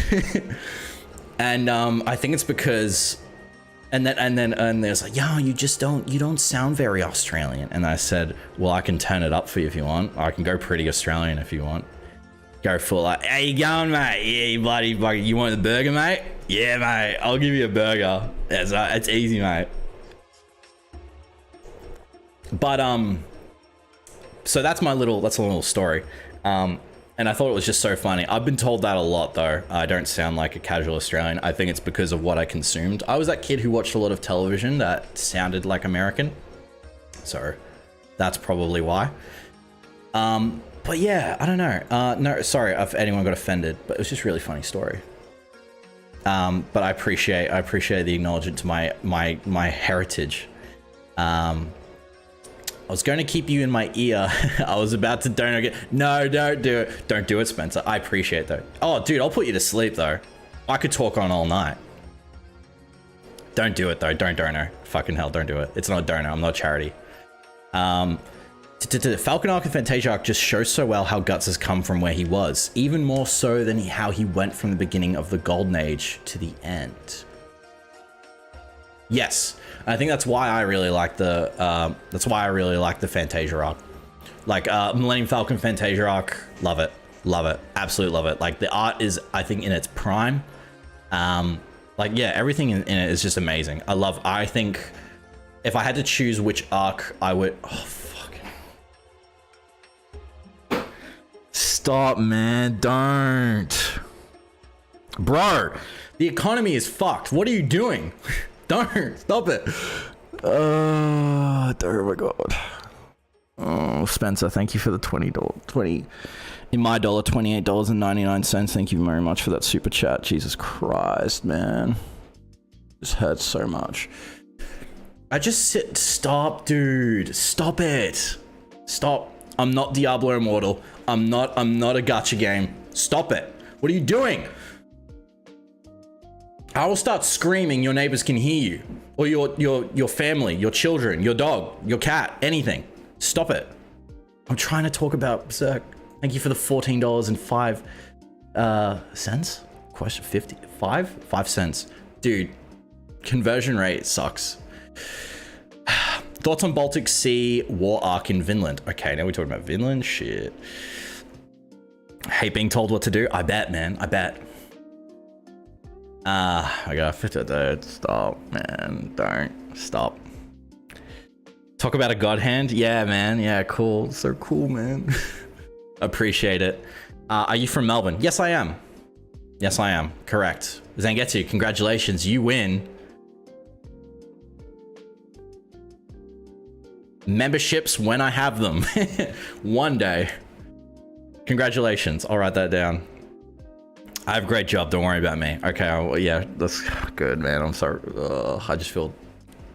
I'd rather get the ad rev just because you don't have to do anything. You just sit there, man. But thank you. I appreciate it. Yes. I'm not used to giving... I get really upset. I once had to ask my mother for money just because I was a bit low when I was younger, and I felt like I wanted to hit myself, man. I have a soft spot in my heart for Aussies. Hey, I think we just have that charm. We have that charm that I think the rest of the world just feeds off of, We used to be the country with the most attractive people. And then I came along, and then something happened. I don't know. I think the company went away. Sorry, someone said, I just really quickly want to talk about that. Thoughts on the Baltic Sea War arc in Vinland? I'm Reborn. Thank you for the question. I think it's a goated arc. I think it is a really, really good arc. I think one of the things that maybe brings it down is how long it takes to get jump started up. But I think it's great. It's one of those arcs that it's like, oh, there's like 10 different things happening at once with all these different characters, and it works so well to like mesh together. Mad of Melburnian too. Oh, dude. Yeah, we got some. Fuck yeah. Wait, like, are you Australian? I was about to say, so got some Australians in the chat. Just me and you, dude. Let's go. Could like scream at the top of my lungs, yeah, the Aussies, but I don't want to do that to scare my pets. Do you think Guts will eventually let go of Griffith? Yes. 100%. I think yes. I think he'll have to.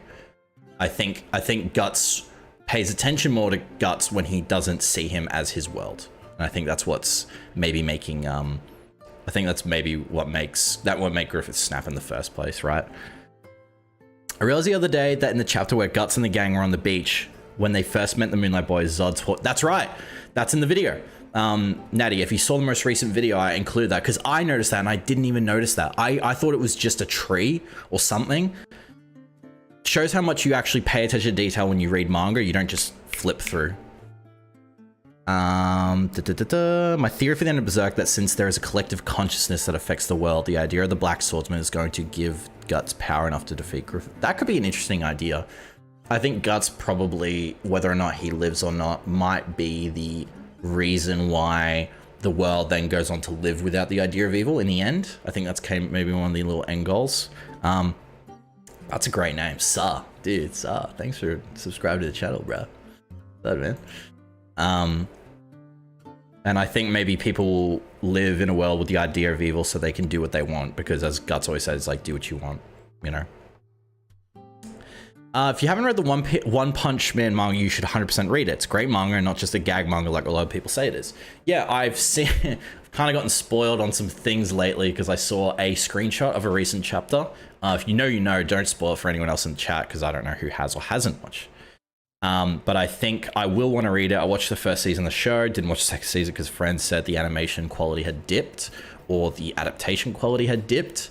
But I will read it, I think, because I'm the only other manga I'm reading I'm reading two at the moment. I'm reading Monster, and I'm reading for fun to make sure that I don't get too much depresso, is Way of the House Husband, which is fucking funny. I watched the show on Netflix and then I was like, I'll read it. And then I just think, oh, it's probably a better read because they include so much more swearing that just makes it seem all the more ridiculous, which I think is fucking funny. Who is your favorite side character in Berserk? It's Serpico, 100%. Serpico and Farnese. I love Serpico. He's so cool. He's so cool. Dude, like if there was a boy band and the Black Swordsmen were like the pop band, Serpico would be the one that everyone would cry and want to have sex with. Like he is a Chad in every sense of the word, you know what I mean? While reading Berserk, do you feel that listening to music is important? Like the 97 soundtrack, couple pieces from the other adaptations. Yeah, there's a good mix. Can't remember the guy's name.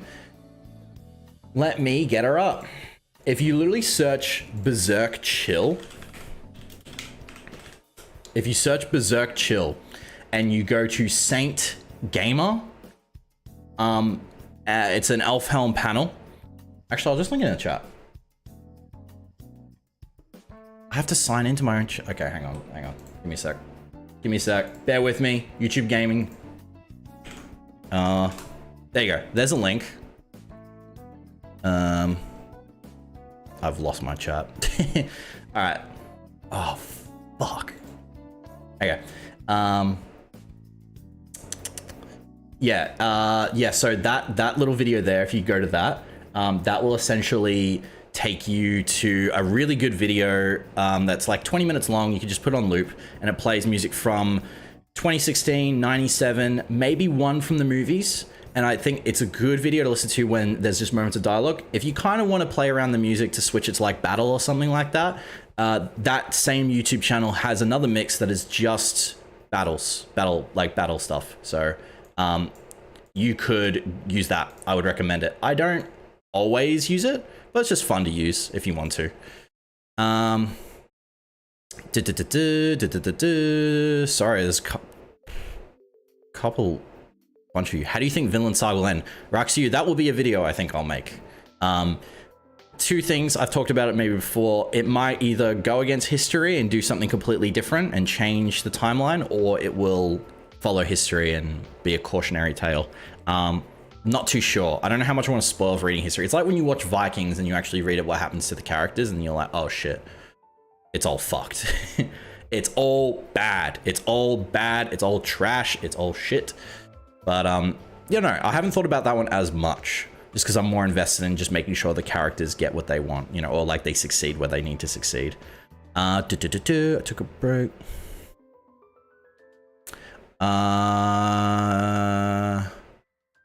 So he's kept reading one. Sorry, I'm reading CRC, cock-based review. Is that right? Should I call you cock or based? Based? Started reading it even though spoiled. I'm fine with that. I've gotten stuff spoiled. Like, not gonna lie, guys. When I started reading Berserk, a lot of my friends were reading it and they told me that the last chapter had come out, and I saw the last panel and I'm like, I don't understand what this means. I have no context for what this means. And I still read it and I forgot it. And I was just like, oh shit, that means everything. Another fellow Aussie here, my dude. Thank you, Jacob Wells. Welcome. Jacob Wells. Dude, what a name. Jacob Wells. Fuck yeah. You sound like you could be a billionaire. Spy Family. Yeah, I'll get around to Spy Family. I'll get around, especially now with it's in the mainstream of anime, I guess. Once you're done with Monster, you like Urasawa's style. Yeah, 20th Century Boys, that's on the list as well. I think that'll be next, and then there's Pluto, but I don't want to do all of one author's in a row because I feel like I'm limiting myself to just that. I'll probably want to dabble in other ones continuously. Yeah, second on Spy Family, so wholesome. I feel that in the end, Thorfinn somehow keeps his values when the war against the natives begins, or somehow he realizes he cannot escape the violence, ends up dying protecting his family. That'd be cool. That would be cool. I mean, it's kind of hard because, like, I'm sure Makoto Yukimura is trying to figure out how do I culminate the story of Vinland Saga when in the real world it's so hard to not go to violence or aggression when faced with conflict, right? I saw a comment the other day. This person could be in the chat. They said that they found Thorfinn to be an unrealistic character and a pussy ass bitch for pussy ass bitch coward or pussy ass coward, one of the three, for not fighting, right? Twitch is like, you know, fighting can be so many different things of like just your fists or non-killing, right? So you know. I think it's going to be hard to finish a story like that when so much of it is based in the good things that people do. Do you know what I mean? So I think it's going to be hard to try and do that, but I think Makoto Yukimura could do it. You know what I mean? So dude, you like the music? I'm glad, man. It's good music, eh? OG series is the best in terms of music, Lucas. I'd say that they've got the stronger hit rate. You know, they've got a 75% hit rate in terms of music banging.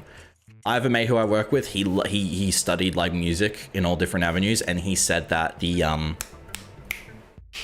said Earth was probably one of the best sound pieces he had ever heard from like a series. He thought it was like, oh, you got bagpipes? Oh shit! And he started naming like techniques, and I have no idea what he talked about. So I mean, it's good. Do you think Guts killing Griffith is a boring ending like a lot of people seem to think? Yeah, I do. I think it's predictable. I think it's boring. It's probably a hot take for a lot of people because people get very passionate about what they think of Griffith. But I think him killing Griffith is boring. It's too easy. It's too simple. And I think Miura was smarter when creating and knowing how much people hate Griffith as a fan base. It's too easy. You know what I mean? I think it's different if you were to take characters from a series that's similar like Game of Thrones and you kill a character people hate. Different because the death has consequences, you know, like let's say there was a character in Game of Thrones who apparently died you didn't really hate, wink, and you got happy, but it wasn't always good because you were like, fuck yeah, that character's dead, and then you're like, oh shit, this just fucked up everything for the character I like. So nothing comes without consequence, right? And I think that's what you have to realize, right, if you're gonna do this and have characters die. But I think it'd be too easy and kind of too boring. Opinions on the character of Eren Yeager. So I've read the manga. I know the ending, and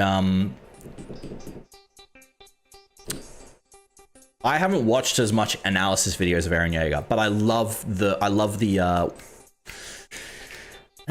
what's the word I'm looking for? I love the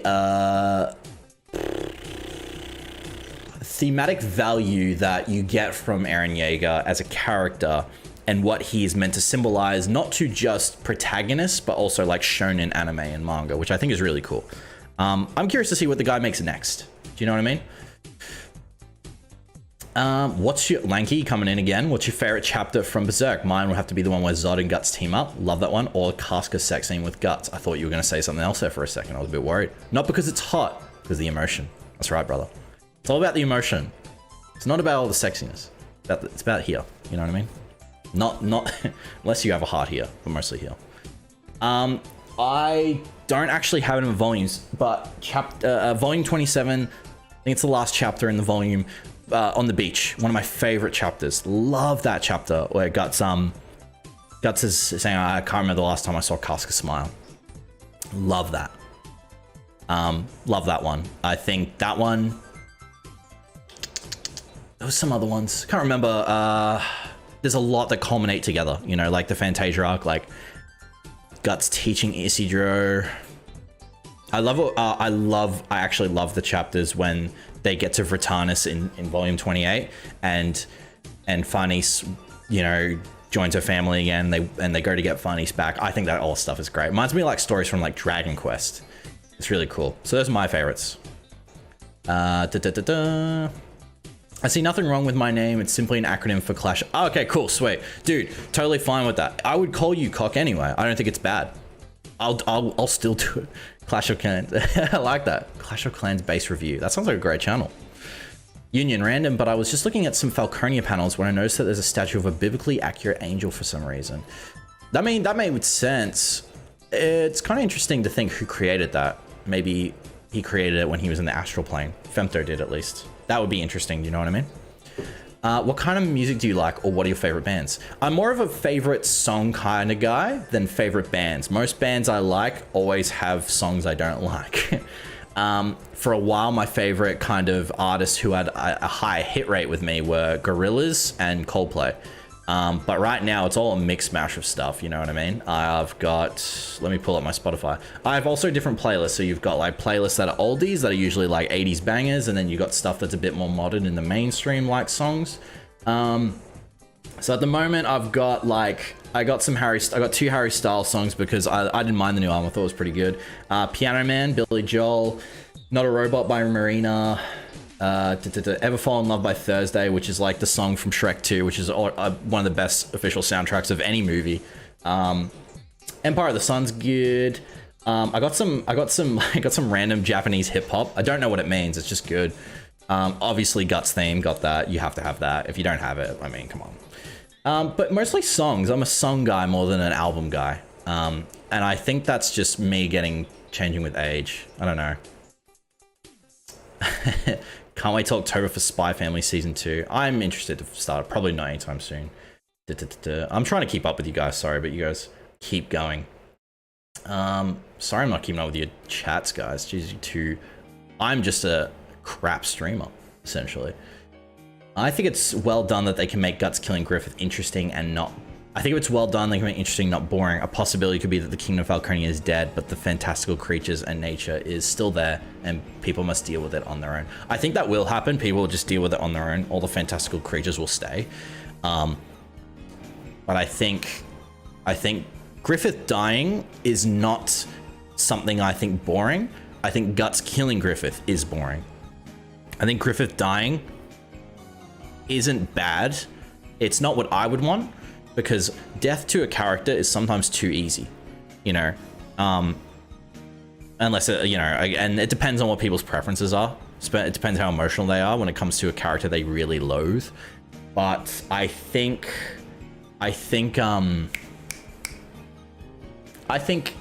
yeah, like he can die, but I think it'd have to be done in a way that isn't from a character that we know a lot. I think if Zod killed him, it'd be interesting. That'd be really cool. And Zod died killing Griffith. That'd be cool. Has Berserk impacted your life in a personal... Ooh, shit. Okay, hang on. Wait, I missed one. Before you started reading manga, what was your favorite work of fiction or had it the biggest impact on you? Raxu, you got some great questions, by the way. Your English is getting better. I can understand you perfectly, by the way, so well done. What was your favorite work of fiction? Before I started reading manga, I still am in many ways a film buff.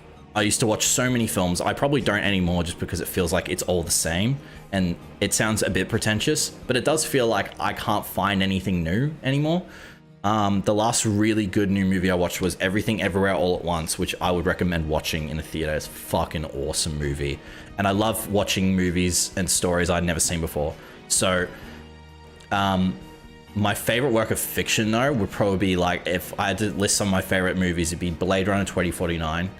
I actually like 2049 more than the original. Lord of the Rings, not really surprised though. Lord of the Rings, Back to the Future.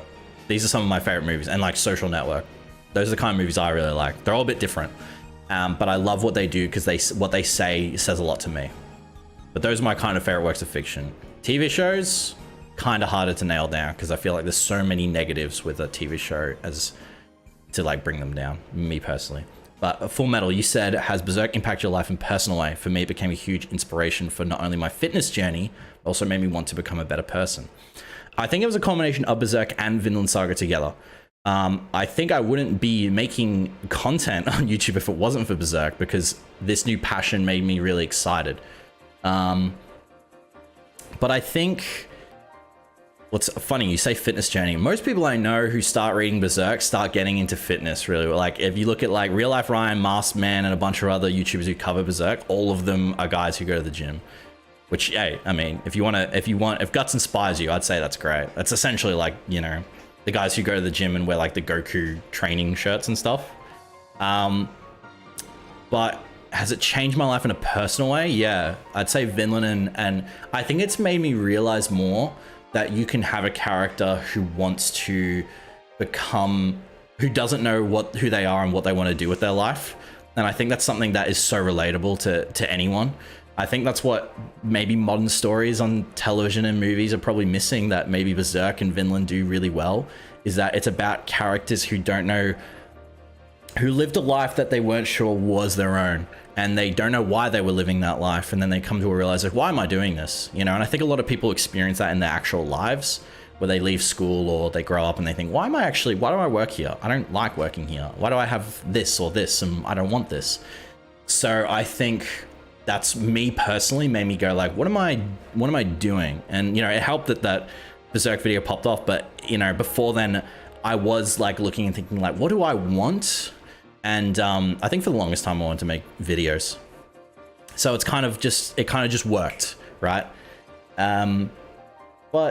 Yeah, I think in a personal way that would be the most, because I really like stories like that, that make you think about you and your place in this huge fucked up universe that you are so nothing to, but in a way it doesn't matter because you can still choose what it is that you want. And you know, not to get all like spiritual, but that's the one thing I really love, and that's what makes me think about it more and more. So when I see a story about characters who want something, I think how much do I relate to this? So it makes me appreciate stories even more. It made me appreciate stories I already liked even more, you know? And it helped me better say it, I think. I think Berserk helped me articulate more what I want to say. If that makes sense? Anyone has any good music recs for reading Berserk 2? Guys, Valeri, send recs for Valeri here.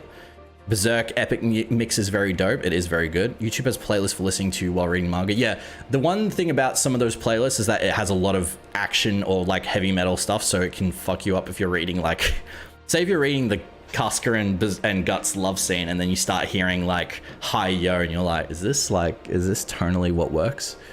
But yeah, what anime world would you want to live in? Definitely not Berserk. Definitely not Midland. That I would want to live in.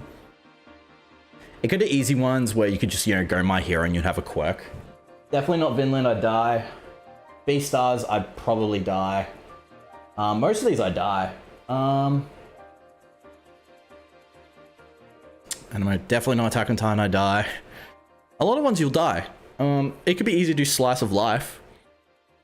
Oh, anime. Anime only? Cowboy Bebop. I'd want to live in the world of Cowboy Bebop, in the sci-fi world. That'd be cool. That'd be really cool. Could die, but in a universe where you can do whatever you want and choose to do whatever you want, I think that'd be great. I think that's why people want games like No Man's Sky or Starfield, you know. Casca first hears Guts' name when she finally remembers his name, or at least can say it in Elfhelm. Lovemaking scene is a top 2 for the emotions as well as I cry. Yeah, when she says, do you remember Guts? That was one thing I was worried about, because when she can't look at him, I was like, oh, does she hate him? It's like, no, she loves him. She still remembers the lovely memories they have together. So it's not like she hates him, it's just she can't get to him, you know? If you like hip-hop, you need to listen to Nujabes and Cisse Star. I will copy pasta that. Thank you.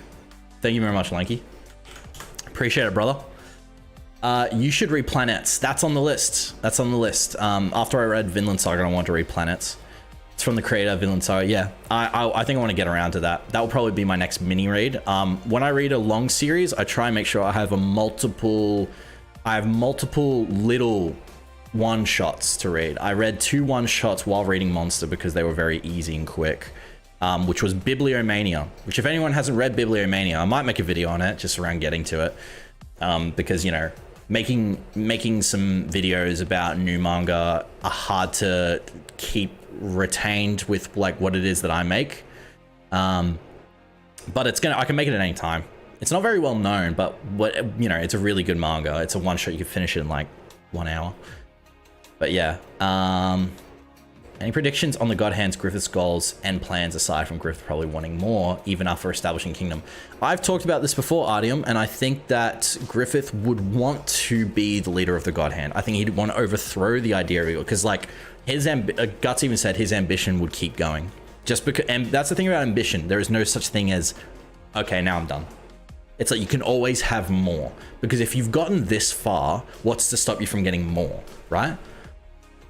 And and I think that would go well in the theme of how dangerous dreams can be if ambition isn't kept in check, because characters, like you know, have anyone seen the interview with Jim Carrey when he says, "I'm done, I've got enough"? it sounds like I'm capping, but I've got enough. I think that's what people don't realize when they want more, or when they think of more, is that you could have enough. And I think that's what thing about Griff is, he has enough right now, but he definitely wants more. He definitely would want more, I think. If there is no guarantee if Griffith dies, Femto dies, I'd argue there's a difference. If the physical form dies, maybe the God Hand remains, we might get no. That's a good point. Didn't think about it. Good point, Math. I think it's likely. Also, I don't think anyone can go through reading all Berserk without it changing someone on an emotional level. It's not affecting the way you see your life. Yeah, I think if the story does a good job of, you know, changing how you feel, or not changing how you feel, but making you feel or think about something on a completely different way, then it's done its job. You know, people always talk about, oh, this story made me cry or anything. They don't think about why it made me cry. Like, why is this doing this to me?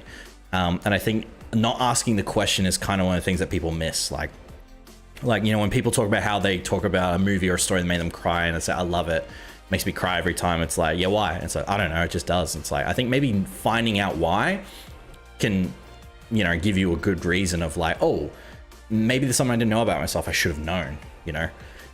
Hot take here, but I think the best way to enter the world of Berserk is a 97 anime and then read it. I think that's not a hot take. I'd say that's what probably a lot of people do because they get invested, and it's such a cliffhanger that people have to know.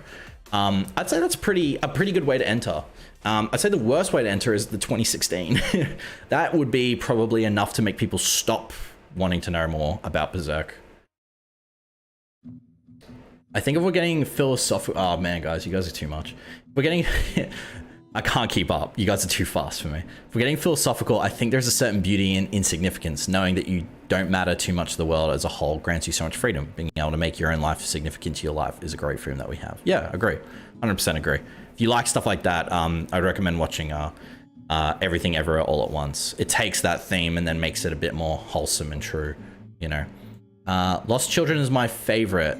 How close he gets to completely losing his humanity, how absolutely brutal and animalistic he becomes, really drives the narrative that he's battling himself as much as God Hand. Yeah, that's true. I think I do like the Lost Children arc, just because it also, yeah, it highlights Guts and it's like, oh yeah, you thought he was bad in the Black Swordsman. He's worse because we know the backstory, and you feel more sorry for him the more vicious he gets, and you think, Guts, you gotta stop, man.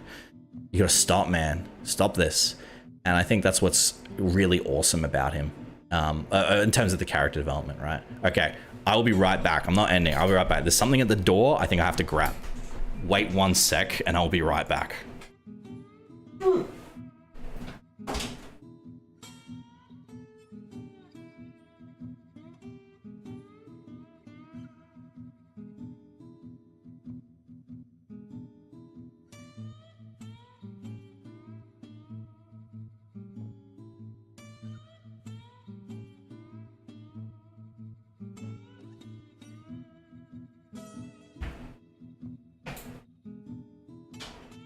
All right. Oh, we're all good. It was just a package. There's a little package. Where is my... 1 sec, sorry. There we go. Ooh, shit. There we go. All right, cool. Duckerai, welcome. What's up? We're talking about Berserk, bro. Sorry. Okay, guys. Sorry, I had to go get the fucking thing. Where were we at?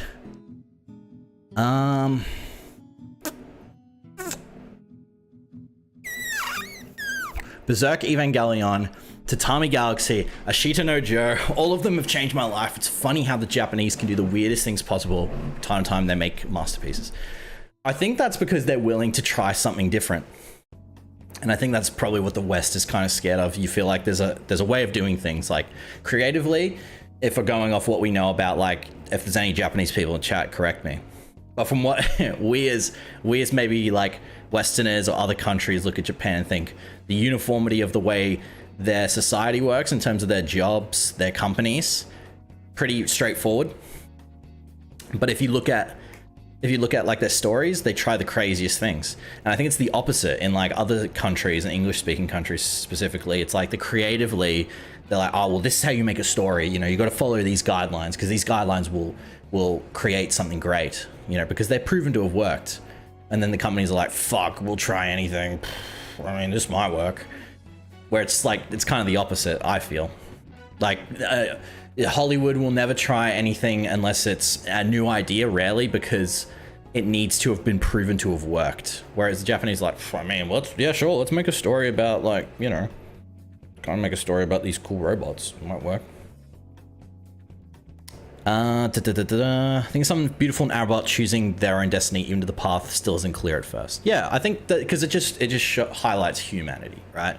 We don't know where we're going. We're fucked. How do you convince someone to read Berserk? My friend is into dark fantasy and huge worlds in general. Fan of Skyrim, but he's also on the fence about Berserk. He doesn't mind the fucked up shit too. All right, well, he's probably set. You just have to say, hey, his volume 1, read it. I think if I were to get a friend into reading, I think I said read. I always like to give people a goal so that they know when they get to somewhere, this is what it is, right? Whenever I got friends into watching Game of Thrones, because it was my favorite show at the time it was airing, said you need to watch from episode 1 to 9. If you don't want to keep watching after episode 9 in season 1, after this huge moment, you're not going to like the rest of the show. You're just not. So that's fine. Stop watching after 9. But if you do, you'll like the rest of the show. So I think of stuff like that. So for Berserk, I think I said read to volume 5, because then you know who Griffith is, you know a little bit of the context of like, ooh, okay, so like this is the guy that he hates, and then you're invested. You're already invested. You want to keep knowing, right? So I think it's all about them. You can't force someone to read something. I know it feels good to recommend something and someone like it, but like eventually it's kind of, you're better off finding new stuff for you to enjoy than trying to recommend the stuff you do like, because if they want to find it, they'll go around and find it themselves. You know what I mean? Either that, or you make a bet with them. Say, if you don't like it, you owe me 5 or something like that.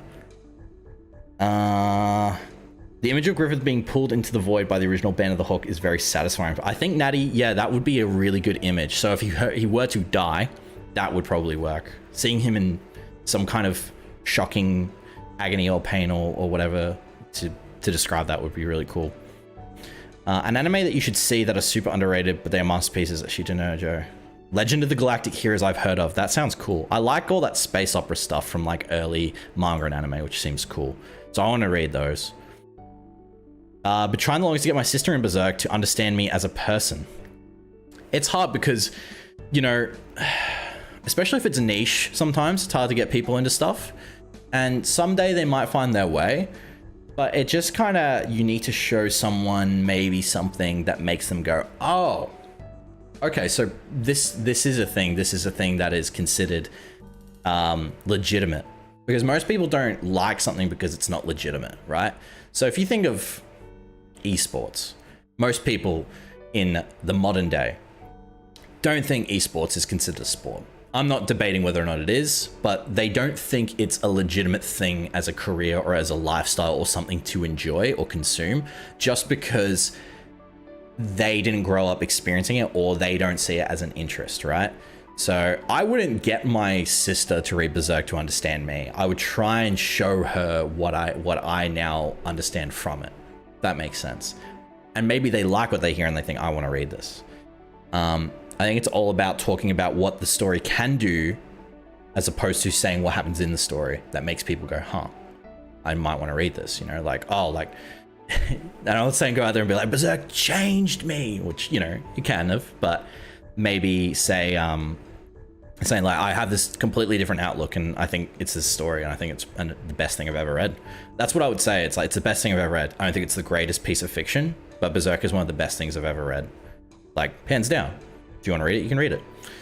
The way I found Berserk was when I saw The Eclipse, dude. Yeah, that would get, that can either draw you in or throw you away.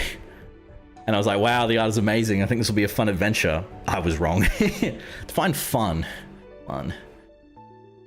You know, I think that'd be interesting. Union, what do you think would be the most cathartic way for Griffith to fall? I think what I said with him just losing everything.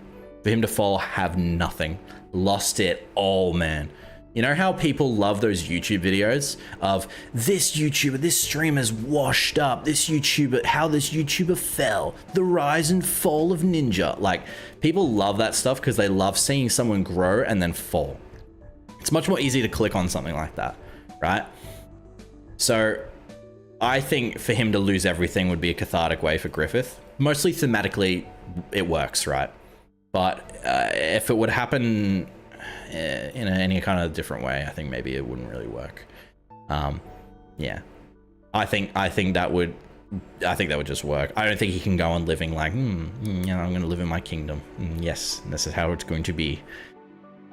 Friend has time. Super Eye Patch Wolf has a pretty convincing video on getting people to read Berserk. Yeah, I would say so. And I think he made a second one not long ago because he said why you should still read Berserk even though it's not finished. And then I think a month later is when they announced it came back. Yeah, Eye Patch Wolf, I found him the same way I found Giguk, where it's like, who are these guys who just make these videos? I don't see their faces, but like, it sticks in my brain. Yeah. I think I watched my favorite video Eye Patch Wolf ever made, can't speak, was on 15, Final Fantasy 15. If you can hear the music, I'm a big fan of Final Fantasy, specifically 10. And I think that he did a great way of talking about that. Lanky, dude, pizza time. I wish, bro. Pizza time. It was just a Kmart order for my partner. She was waiting on, to which I was like, ooh, yeah, I should probably go grab that so it doesn't get stolen from the front door. Don't do it. I made my sister watch Berserk 97. She doesn't talk to me for a week. Yeah, I was talking to a friend with this last night, and he was saying how at one point in his, they have a movie night with friends back in my hometown because they're all really close and they live together. And they have a movie night, and he has a Shudder subscription. He loves Shudder. He loves horror films, all those weird horror films that are on Shudder. And he says he showed a movie that was very confronting. On like Berserk level confronting in terms of stuff where you're like, whoa, that was a lot that I just saw right there. And he said that most other movies they've watched, they've been like, whoa, that was confronting, but man, that was crazy. It was a good movie. He showed this to them, and these are all gamers. These are all people who have played games that are kind of fucked up. They've watched movies that are fucked up. They've watched shows that are like, whoa, that's confronting. And they said, that was disgusting. I don't want to ever watch that again. Why would you show that to us? And he was like, was that too much? And he was freaking out. And I was thinking, that's like the same thing if you show, if I showed my mum the eclipse scene in Berserk, she'd be like, oh, what is this? What is this? You know, she'd be like, oh, heavens. You know, or something like that. Like, I showed my partner and she's like, well, that's crazy, but like, you know. So I think it depends. You're not going to get everyone in it. It'd be great if everyone loved Berserk, right? But I don't think that will happen. It kind of shows if everyone liked everything, it'd be kind of boring, right? If everyone liked every kind of entertainment, it'd be kind of meh. You know what I mean? In my opinion, at least. Dakarai says, the best way for Griffith to fall is for Griffith to lose what he sacrificed, aka lose his followers. Betrayed by his men, his kingdom falls to the man who bested him again. I'm memeing with the voice, but this is true. I agree. I think that is the best way to end. And fall doesn't mean die, in my opinion of how it works, right? Oh man, I'm trying to keep up with you guys. Hang on. Okay, let me try and keep up. I'm gonna try and go back to the... I genuinely can't bring myself to think of an ending, Valerie. I want to leave that up to the very end. I think, yeah, it's not easy, right? There are so many possibilities, but I think it'll formulate as it goes on, you know? That's kind of how it goes.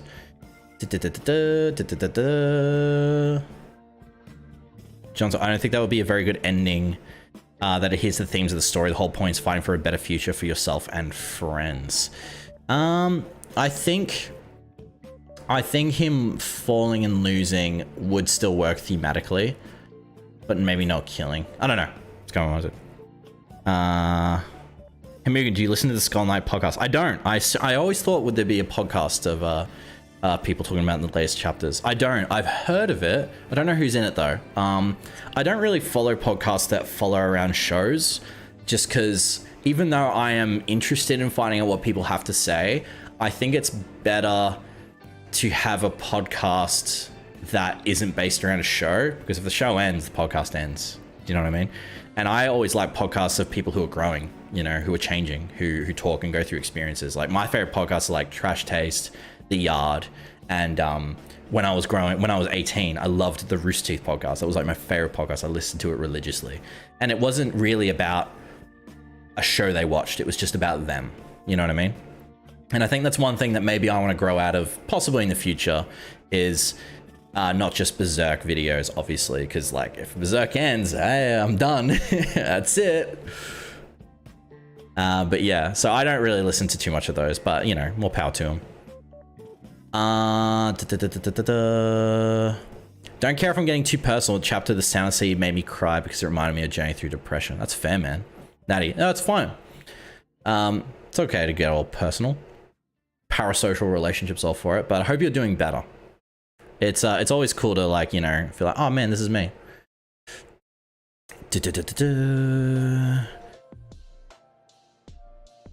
How should happen to chapter 83 going forward? Should Studio Gaga use it as a flashback chapter later, remain non-canon that everyone reads anyway, or just be treated as the canon chapter 83? I think they probably will just eventually be like, hey, this is this thing, and they'll recontextualize it. It'll still be canon, but it won't be the same. What I hate about some interpretations fans of Berserk have is that it's a story of revenge. It's not. It's about overcoming that feeling of revenge and reaching for something better, like human connection and love. Yeah, no, I agree. I'm trying to see who's all going. Yeah, no, I agree. I think that's the case with a lot of fans who get into it. It's the same with like other stories that feel like it's about one thing when in fact it's not, or they forget the whole reason in the first place. You know, like people talk about like Game of Thrones and like, oh, I want this character to be the king or this character to win, and it's like, you do realize that the whole point of the story is that power corrupts, and that's kind of it. You know, so that's kind of the thing that I feel like is a problem with maybe people not understanding the story, but it's, you know, that's how people are going to interpret things. If they don't like it, they don't like it. It's going to happen. And there'll always be a vocal minority of like, this is shit. Like the ending isn't what they want. Will we get Mugen on Trash Taste one day? Bro, dude, one can only hope. One can only hope. 2 Aussies on Trash Taste, that'd be a fucking event.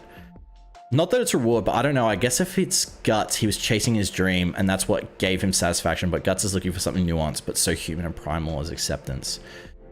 I think the whole thing about Guts is that he has to try and find his dream, but the problem is that he can't find it in a world where he's being hunted, or like in a world that is being ruled by Griffith, right? Because it will ultimately just destroy everything, right? His ambition just consumes everything. I just knocked my mic. I'm so sorry. We're gonna go for maybe a couple more mins, just because I'm realizing I actually have to record a video, which I was told I would give you guys a sneak peek. Do you think Guts will get his happy ending? Dude, I definitely think he'll get his happy ending. It may not be happy in the sense that he lives forever and he gets everything he wants and he's surrounded by everyone he loves, but he'll be surrounded by the people he cares about. And that's all you can hope for. Like, especially if by some chance Guts dies in the end, I think if he's surrounded by the people he love and he did it for the people he loved, that's the best way for him to live. But I think think of Guts as an everyday Joe who goes through every possible worst thing that happens in the modern world that we live in, and he's still here and he's happy, retired. That's something I think everyone wants, you know? I feel like the best works of fiction are those that give us the drive to be better people, so I doubt that Berserk will end with Guts dying in a nihilistic way. I think we have to acknowledge the nihilism, but I agree to an extent, Raxia. I agree with that one. It's gonna be bittersweet. I don't think it was ever meant to be as black and white. No, I think it will be bittersweet, but I think that is still sweet, you know? Sweet comes at the end, doesn't it? It's not sweet bitter, it's bittersweet, right? Visuality is trying to present, yeah. Realistically, Guts is following the path that Skull Knight has warned him about. His wolf-like beast of being willed and controlled is consuming him. That is true, but hopefully he just slowly goes against it, you know what I mean? But we'll see. Like, yeah. I think... Yeah. I don't know. I think in the end somehow Guts is going to face Griffith without the Berserk armor. I think he'll face him, I think it wouldn't go against the story for Guts to face Griffith. I think it would go against the story if he were to kill him. I think fighting Griffith is inevitable. It's an inevitability that will happen. He'll have to face him one day, just like he did on that hill many years ago, and just like he did again on another hill years later.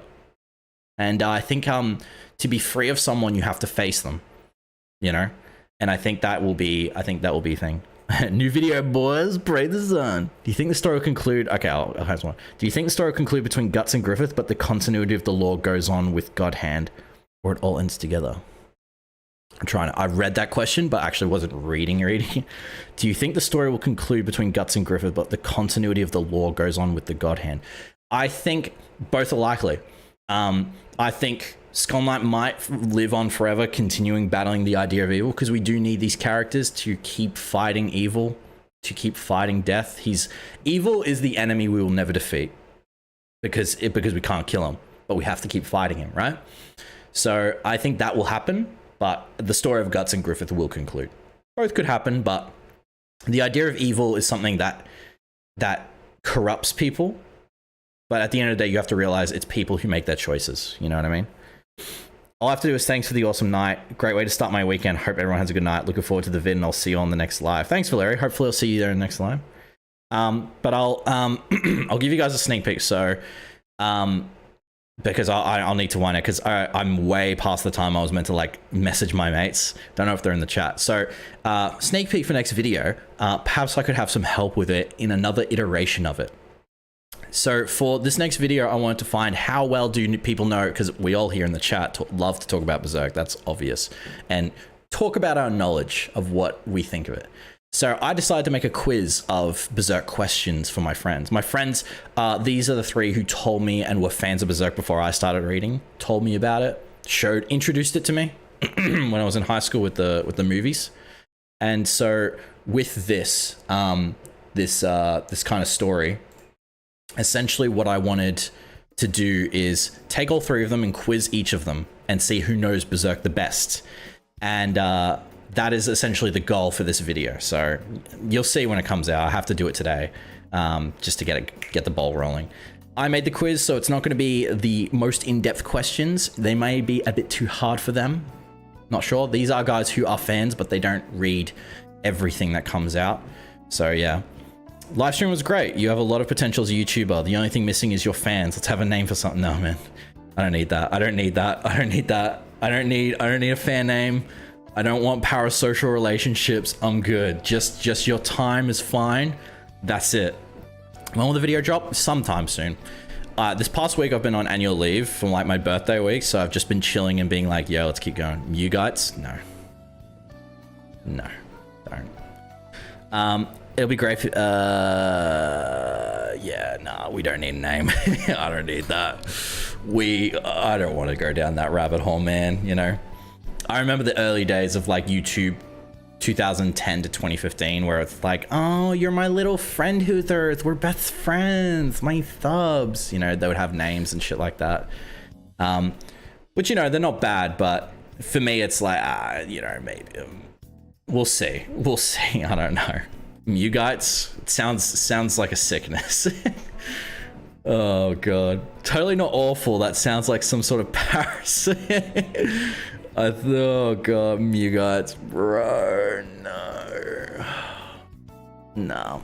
My mates, because they know my channel name, whenever I hop in Discord with them, be like, yo, is that Muggin?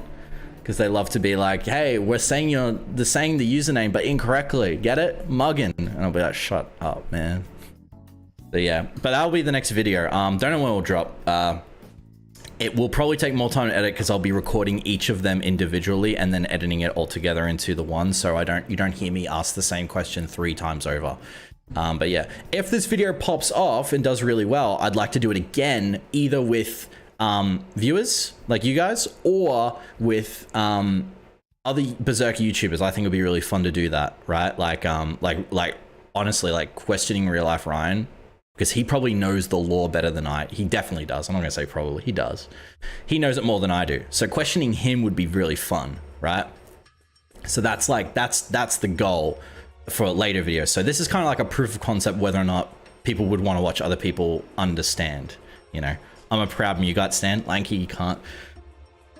Oh, yeah, right. It sounds like nougat. You know what I mean? Like you know, stuff like like the chocolate nougat or something like that. Be awesome to get a backstory. It's gone on. Yeah, true. Have you seen Parasite? The Mugats thing made me remember that series. I have seen clips. I think I might read it one day, just because it's actually pretty old. But yeah,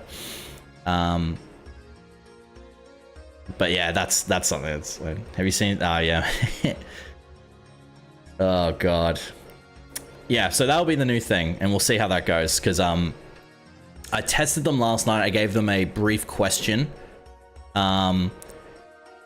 So like I gave my mates like, because they were thinking like, how hard's this quiz going to be? Are we going to absolutely fail and get all of them wrong? And I'm like, I don't think so. So I gave them a question where it was a pretty easy one to test them. So I said, how did Guts get his iconic scar on the bridge of his nose? Was a bit worried when they didn't immediately give me the answer. Points to whoever gets the answer in chat right now. Because yeah, it's a thing that I'm like, you know, like I was like, there were, yeah, you go. Bob Logan gets it, Gambino. Gay Beano. Hey man, hey, roasted him. Hey, being homosexual, not really a roast, but you play on his name. Guts Puppy, yeah, well done everyone. Well done. Everyone wins. Hopefully this new vid is successful and concept round's really fun. We are doing all the things you dislike right now. That's fine. I'm happy with being the antagonist. I feel like the streamer or the YouTuber should be the antagonist to the subs, because that way you keep me in check, and I think that's better. You know what I mean? I think it's better. Yeah, but yeah, it was Gambino, and they were like, it was Gambino, wasn't it? And I was just like, I'm just thinking, if you had to think about that one, I'm worried how quickly they'll be able to get that. But you know, we'll see. Anyway, I should probably head off and go make that video now.